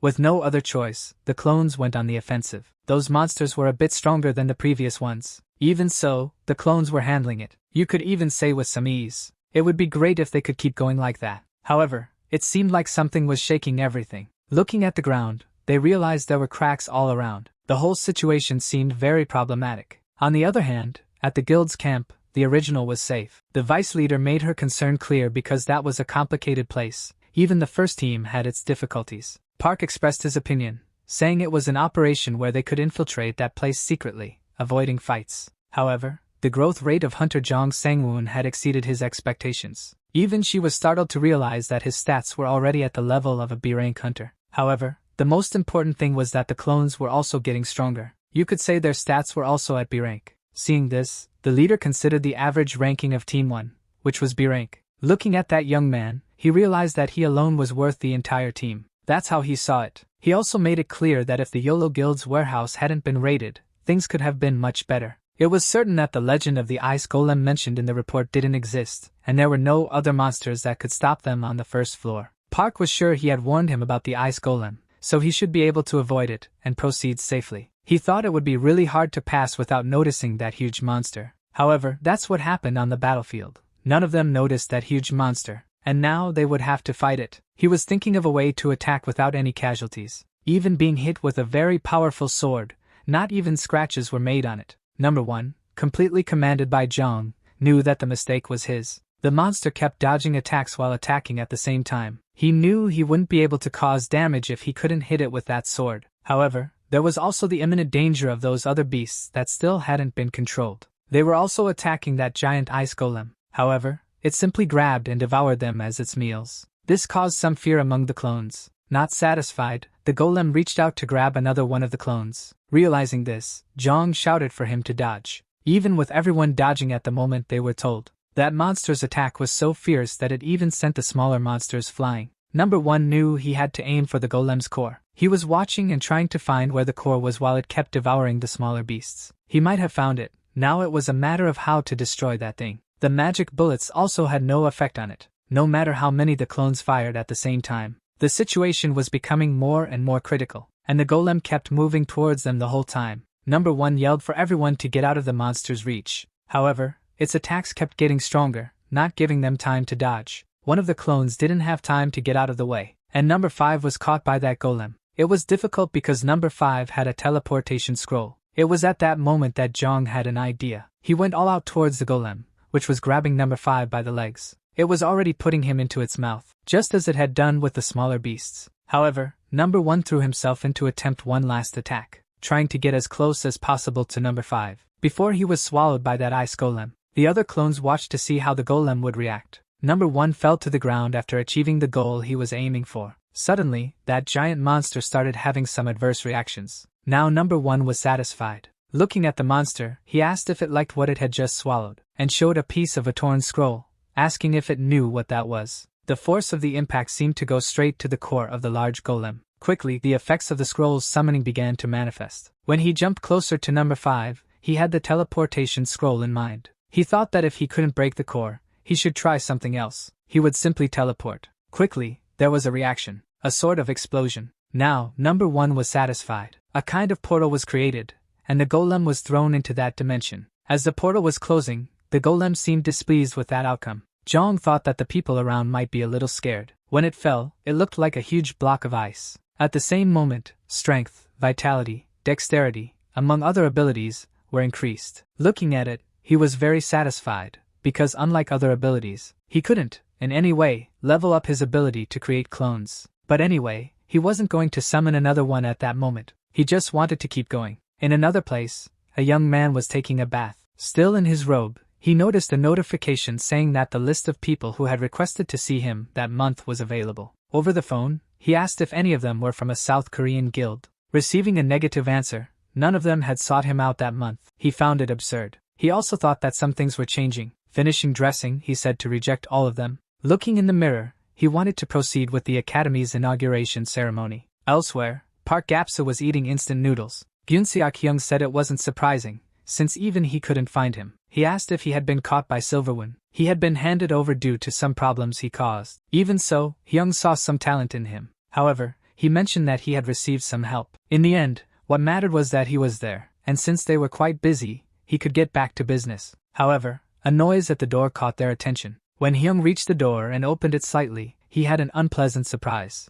The person on the other side simply struck him, throwing him far away, leaving his companion worried about him. However, the one entering was calling for Park Gapsu. He found it interesting to find him right there. He warned that he wouldn't waste his time, so he should just tell him who had attacked his guild members. He added that, for his information, he was the third person he had asked. Gyun-seok-hyung didn't like seeing people invading his house. Staring at the vice leader of the Silverwind Guild, he asked what he thought he was doing in someone else's house. However, the attack he had prepared was easily neutralized by that man, who merely blocked it and told him that if he liked to show off his strength, he should also know that he was very strong, and that from that moment on, he would make sure he could handle whoever was picking a fight. Seeing someone like that acting arrogantly really made him angry. Park Gapsa was horrified to see that. He shouted for them to stop, saying he would go with them. Kang Cheon-song struck him, asking what he was talking about. He made it clear that he would go with them regardless, so he shouldn't think himself generous. He also told him not to worry about his friend getting beaten. It wasn't because of him. It was because he was arrogant, so he needed to be taught a lesson. Park Gapsu, knowing things were taking a dangerous turn, began to fear for his companion's life. He shouted that he knew who it was. The vice leader of the guild wanted to know what he was talking about. Kneeling in front of him, in acts of submission, he said he knew who had attacked the guild. He begged that, just this once, he show a little mercy. Kang Cheon-song, fixing his hair, didn't seem too inclined to do so. With a different look, he commented that by just hitting a few people, the truth would soon come out. Returning to the clones and the attempt to save Team Number 1, they were moving slowly for now, trying to find more monsters. They were told to stay alert from that point on. It was strange because they hadn't seen any monsters for a while. However, there was evidence that intense battles had taken place in that area. I understood why there were monster remains there, but there were also human remains. Number 1 wanted to know the current location and said they were close to their destination. From that point on, they would need to search for any trace of a fight that the team might have had. It was also mentioned that he would go out to check every day at 2 in the afternoon, and it was almost time for that. At that moment, he realized there was a presence there. The attack, despite being very fast, was noticed. The enemy seemed to emerge from the shadows and strike. None of the clones knew exactly what it was. It had appeared out of nowhere, as if its ability was invisibility. Even though the monster had appeared unexpectedly, it was contained. But they also noticed that there were thousands more just like it. Quickly, the ice was completely covered with monsters that had appeared out of nowhere. That's when he remembered the unexplained monster remains. There had to be a reason why the attack team couldn't reach the dungeon entrance. However, now that they had fallen into their trap, there didn't seem to be much they could do, except to attack with the same speed and ferocity. They tried their best to destroy as many as they could. The plan was to push all those monsters to the side. Somehow, it seemed that their numbers only increased, but within moments they disappeared, only to return and try to catch the others by surprise. Thus, he couldn't see them. However, he noticed that the other clones could. He didn't understand how the clones were blocking the attacks from those invisible monsters. To them, it seemed easy. At that moment, he thought it best to let number 1 take control while he just observed.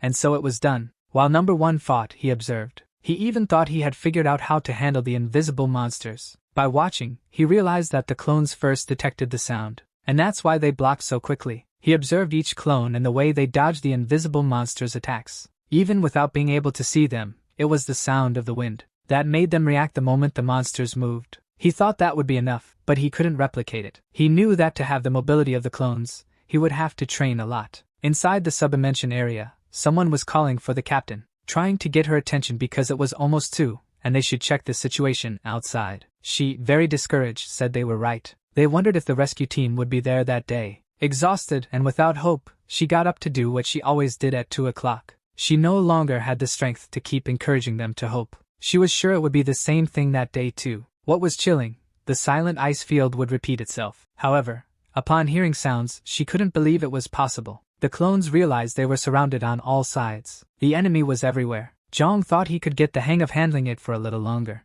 The monsters didn't have great defense or speed. Besides being invisible, they weren't that dangerous. And the attacks continued to be absorbed by the clones. Even by number 1, who was briefly commanded by the original. I realized that those monsters, although not dangerous, existed in large numbers. Even minor injuries, no matter how small, couldn't be ignored if they had much experience. All he knew was that he needed to get out of that place quickly, but he couldn't estimate if there were hundreds or thousands around them. That's when something caught his attention. A rift opened in front of him. At that moment, he understood that he had found team number 1. He shouted to the other clones to run toward what they were seeing ahead. However, the captain of the first team was startled to see someone. She was happy to see someone outside and told the others. In disbelief, they were satisfied because they heard that something was heading toward them. Everyone looked. They were people. There were many of them, but the captain also noticed that behind them were thousands of monsters. Everyone realized that this lunatic was bringing all the monsters toward him. Zhang shouted that he had come there to save them all, but then he shouted for them to save him too, please. The captain was preparing Team 1. She asked them to descend to support that person. They shouldn't waste time. A shield was set up so they could achieve their goal. Another member also activated his magic arrow skill. While one activated his shield to protect the team, the other attacked with magic arrows. Meanwhile, the original, controlling number 1's body, and the others ran toward where team number 1 was. Everything needed to last just long enough for everyone to enter safely, leaving the monsters behind. Upon entering inside, he imagined he was safe. The leader asked everyone to come in so she could close the entrance. All the monsters were there, surrounding them. The captain just listened to his thanks, saying he was from the rescue team. It didn't seem like everyone was excited. Even though she was hesitant about the answer, she needed to ask if he was from Kines. He only said that she was half right. His name was Zhang Sangwon, and he was there at the request of the Kines guild master, Park Wante. Everyone was happy because he hadn't abandoned any of them. Immediately, she asked if Songtae would be okay. He said that he was alive, but as far as he knew, he wasn't awake. Soon, she realized that this person had very strong ties with his team. She apologized for being so direct, but they needed to leave soon. Captain Park was waiting at the entrance of Odin's tower. He told her not to keep her waiting and that he had brought teleportation scrolls. However, the captain didn't seem satisfied about leaving. He, noticing her discomfort, wondered what might be happening. Upon looking, it seemed like the numbers didn't add up. They had been 10 at the start, and even though 1 had left, there should have been 9 left. The captain said it was shameful to have to ask for another favor. Even so, she asked him to help just one more time. He asked what she meant by that. She explained that one of their comrades didn't survive the mission. They said they couldn't leave that forsaken land behind. He started to think that was why there were 8 of them. He also expected that after hearing the report, one of them had been injured. That's when he asked if there had been a casualty. He asked what exactly had happened. The captain explained that there was an ambush. Their healer had been in the rear. One of them seemed to blame himself, and thought that if he had focused more, he could have saved her. She recalled that when they were ambushed, he was the first one attacked. Maybe the monsters were targeting the person they thought was vulnerable. The captain explained that as soon as she realized the healer was attacked, she opened the dimension and ordered everyone to retreat. They wanted to fight, but if they had, there would have been no place for their comrades to hide. They used the telepathy scroll to report at the moment. It was so chaotic that they didn't notice a monster dodging. Then, eventually, after being wounded, one of their comrades was teleported to another dimension. Jong understood that it was at that moment they lost the extra scrolls. He also understood that the teleportation entrance closed before the others could enter. She said yes, and that if she left, the dimension would immediately close. That's when he asked where the member who couldn't survive was. She opened a small portal and showed where he was. Upon seeing where he was, he realized it wouldn't be possible to retrieve the person without dealing with the monsters. He thought that's why she had stayed there and given up on fleeing. He couldn't tell them to just go and leave the person behind. He agreed to retrieve their other teammate. He also said there would be a condition. The reason he was there was to save them, not to increase the number of casualties. He warned that if there was any chance of failure, he would leave alive. She agreed and said she was sure that wasn't what his comrade wanted either. Secondly, it was their responsibility to handle it. Even though she said it was too dangerous and wasn't asking for that kind of help, he told her not to worry about it. He explained that they weren't real people, they were just clones, leaving her very surprised. Meanwhile, in Agent Junmo's office, he was about to receive an unpleasant visitor. The vice leader of the Silverwind Guild was there looking for answers. He was extremely disappointed that the hunter bothering them was involved with that association. He asked him if being an enemy of the Haisung Guild wasn't enough. He warned that he should have stayed quiet after being expelled. Grabbing his arm tightly, he said he would ask again. Squeezing hard to cause pain, he wanted to know the name of the hunter who faced his guild. Despite being in a disadvantageous position, the agent didn't give up his hunter. However, Kang Cheon-song continued to squeeze his arm. He said the next one would be the right arm, but at that moment, one of his henchmen came in. He announced that they had found information on the person they were looking for. The vice leader of that guild said they would find him one way or another. He had all the information about Jong Sangwoon. He also said that he lived in a great neighborhood, and that they should send the boys to that address. Kim overheard them planning what they would do to Kang Junmo. She had no idea how that guild ended up in that place, but she knew it was very bad. The agent, on the floor, wanted to know why they were looking for the hunter Jong. Kang Cheon-song mentioned that he had defeated some of their hunters and also asked if they had heard about Jewel Fathers. He also said that he knew the agent was known for being stubborn, so he wasn't sure if he would tell them. When Kim realized that what she did led the guild to take those actions because of the crystals she had stolen. Back to where team number 1 was, Jong was explaining that they weren't real, just clones. He made it clear that his clones were not mere illusions, so they didn't need to worry about their lives. He explained that it was plan number 4 and 6, where they would take the teleportation scroll while guarding the entrance to that dimension. He said not to leave under any circumstances. The most important thing was their safety. However, team number 1 wanted to help. Jong knew they were strong, but he was responsible for getting them back safely. The captain questioned this, as they had faced a group of violent monsters that led them in that direction. Afterward, Jong said he had a plan, so please trust him and wait. Yuna, looking at him, didn't seem to trust him much, but she had no other choice but to trust him. She also thought that ever since the portal incident, he had been focusing on increasing his stats like a madman. But he wasn't satisfied with just those stats. Captain Yuna asked if he was ready. He replied that he was and had a vial in his hand, thinking that it would always help him and make things easier. He asked to borrow number 4's knife. He asked them to grab the machete and the strength potion. He asked that as soon as they recovered the body, they should leave immediately along with the others. The captain warned that when no one was outside, the monsters just stood still waiting, and that could last for days. He also asked them to be careful. With a snap of his fingers, Jong created another dimension so he could go. Calling his clones, he departed. They were back on that infernal battlefield, with skilled and invisible monsters. Despite seeing the goal ahead, he wasn't sure if it would be easy to get there. He set out with his clones, but snow had fallen along the way. Before the final attack, he asked them to keep their distance and not approach the entrance. The team was impatient,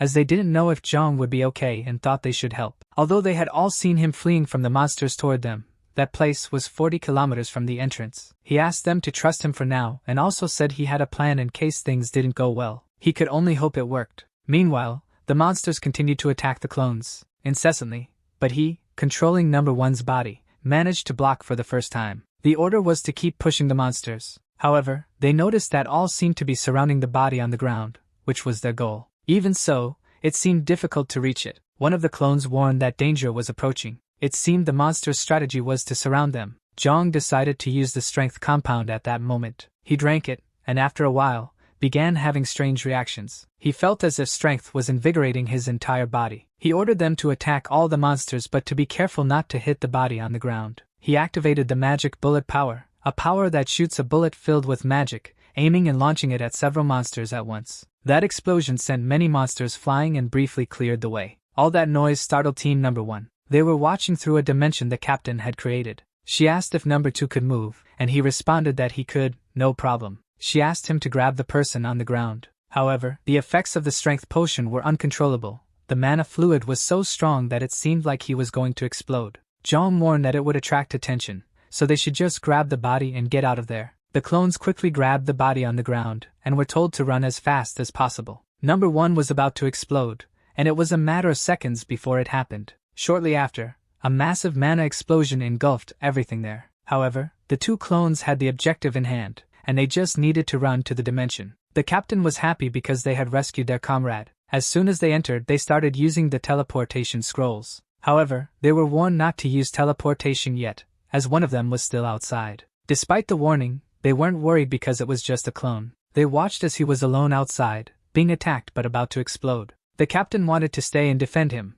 even though he was just a clone, but she was stopped. She tried until the last moment to reach him, but the teleportation scroll was already being used. Clone Number 1 simply smiled, taking off his cap and saying they would all meet on the other side. Entering a state of explosion, the apostle exploded right there. The status window seemed to go crazy, calculating each of their statistics. In a different setting, someone was slicing fruit for Songtae. They also mentioned that today was the day they would execute the rescue mission. They commented that the mission could have been over by now and that he should wake up soon, so that he could greet the others with a smile. The young man, who had been still, started moving the tips of his fingers. Back to Team 1's mission, their arrival made a lot of noise. Park and the vice leader of the guild began to notice something strange. A dimensional portal was being formed. The 2 realized that the attack team was coming back. They saw something coming out of it. Despite having hope, memories from another time came to mind, of when only one person managed to come out, and even then, they were severely injured. He knew it wasn't the time for such hopeful thoughts. He needed to focus and wait for his sister to come out of there. His heart could barely take it.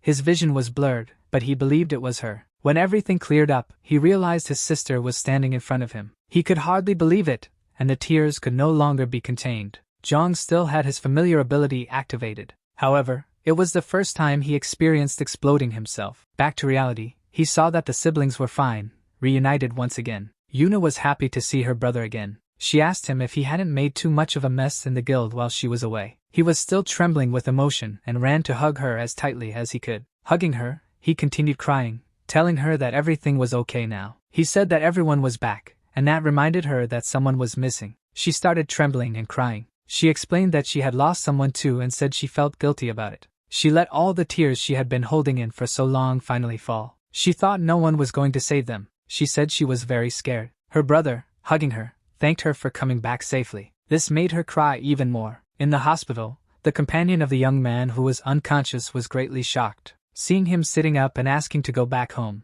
Elsewhere, they were getting ready to return. The clone handed the sword, potion, and teleportation scroll to the original, who was distracted, looking at his status window. He wanted to know how much his stats had increased this time. When Park came near him, he got a big scare. He could only thank him for doing what he said he would do. He felt embarrassed, and said he only did the job he was offered. Park when he told him it wasn't over yet. He said he could contact him if he ever got into trouble because he would always help him, no matter what. The young man felt both honored and embarrassed at the same time. He tried to return the teleportation scroll, but Park reminded him that he had already used one to defeat the golem. Even though Park said he could keep the scroll, Zhang didn't feel comfortable accepting it. So, he handed it back, and Park simply tore it up and threw it away. His sister was still confused, thinking all the clones were real people and that they were lying just to calm them down. Looking at Zhang, she wondered how much stronger he could still become in the future. However, as they left, she noticed how bright it was outside. Zhang asked Park if he would be very busy when he got back,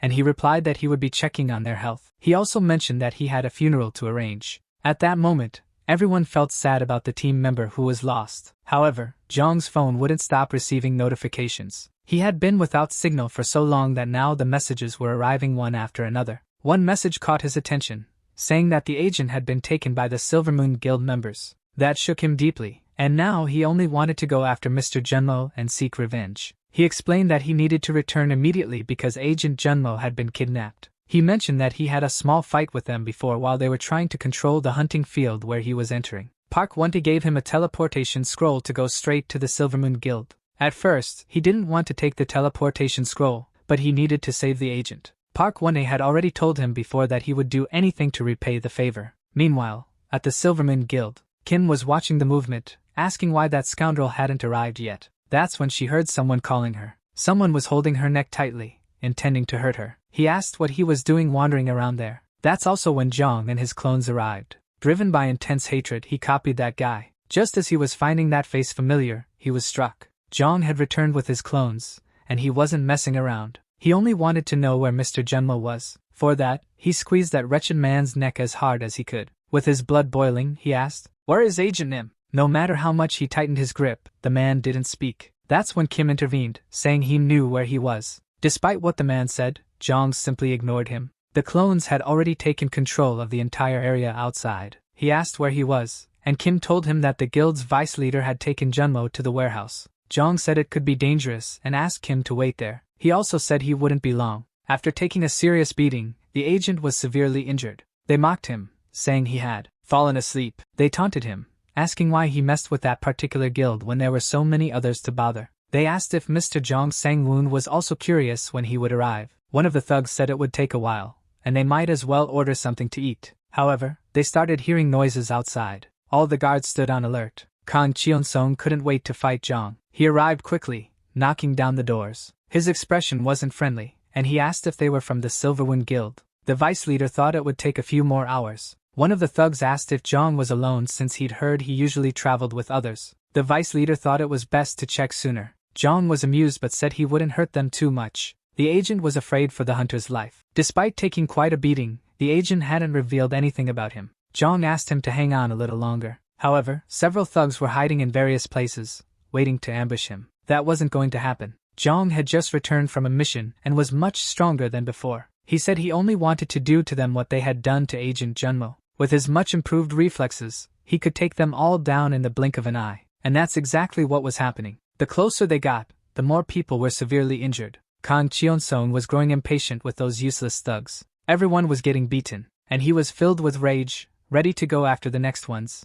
At this moment, the guild's vice leader remembered the leader's words that they would be defeated again. However, he asked Kang to wait. He wanted to mention something as a precaution. He said he wanted to know where the crystals were, and then he would let the two of them go. The young hunter didn't know what they were talking about, but it didn't matter anymore because he had already reached his limit. Kang thought Jong was very arrogant. He said he had found a report in the office, a document about him. He admitted that Jong was somewhat strong, but since he beat up the C-class guys, he was somewhere between C and B. Looking at the stats, he saw they weren't bad, but the cloning ability wasn't much. He even started laughing at Jong's ability, saying who would fight with their head held high with an ability like that. Continuing to laugh, he said people like that became desperate for more stats, and he was sure that the guys following Jong had weak abilities too. He noticed, however, that people like them gathered in groups. Jong just watched, finding it amusing. Frustrated, Kang said he could test them to see if they were so weak. The agent was very worried about Jong and the clones. The thugs attacked the clones, but one of them whispered to the vice leader that he thought the guys outside had been defeated. Kang said at least they weren't at a disadvantage, as he didn't like beating just one guy with a group. Jong thought Kang seemed pretty confident, and was about to see how good his ability really was. Kang started becoming transparent in front of him and said he wouldn't see it. Kang's ability wasn't something that could be seen. One of the thugs, seemingly an admirer, thought Kang's awakened ability was very strong. Apparently, the agent didn't know what that man's ability was either. Invisible, Kang said it was useless to sense aura or presence. All of that was nonsense. He asked if Jong had ever seen this before, saying he should prepare himself. He was very confident, and said Jong wouldn't even react. The young hunter took a breath for a moment. When the vice leader was ready for the fight, Jong ordered the clones to grab Kang. He was restrained by two clones, and the others started laughing at him. Kang didn't even understand what had happened, thinking his ability was unbeatable. In a small bar, the friends were having a drink and chatting. They mentioned that they were already in their third year. They didn't even realize how fast time had passed. However, they still didn't have girlfriends, and they stopped to think. They asked if anyone had heard from Sangwon.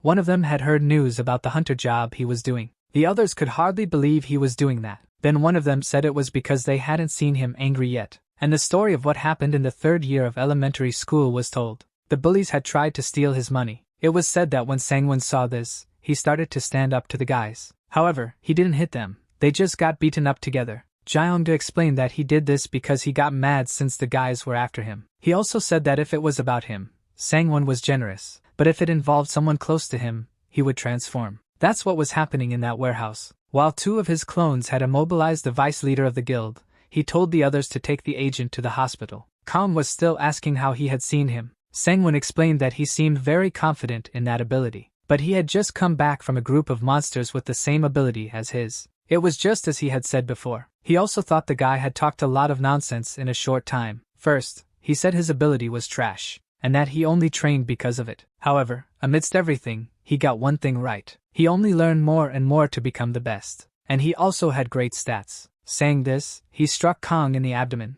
Not expecting it, Kang was surprised. He also felt the hit, which sent him flying far away, crashing into some boxes. The clones reported that one of them had fled, but they were already handling the rest. They told them the important thing was Agent Junmo's treatment. Looking at the man on the ground, Jong realized he could still move. Kang wasn't understanding anything. How was this possible? The report didn't say this. His strength was only 19. The others were also quite weak. There was no way he could have increased his stats so much in such a short time. Then he took a closer look and saw the vial in his pocket. At that moment, he already had a plan. Jong was no longer willing to hear anything coming out of his mouth. Kang assured there wouldn't be another mistake. He wanted to make sure Jong knew he was a Class B hunter with phenomenal stats. He soon began to transform and was very confident, saying he would show everything he had. Jong wasn't interested in seeing everything he had to show. Kang started moving fast, different from before. He didn't want to believe it, but he realized they were figuring out where he was by the waves he was making.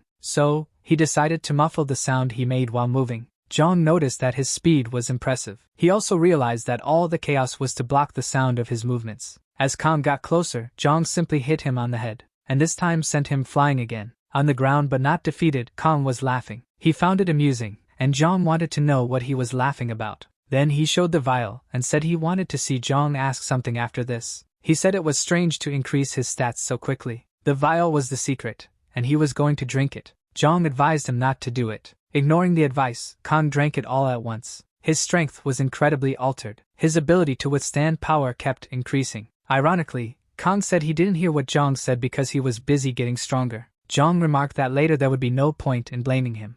Our video ends here. If you enjoyed it, please like and subscribe to the channel. Until next time, bye bye.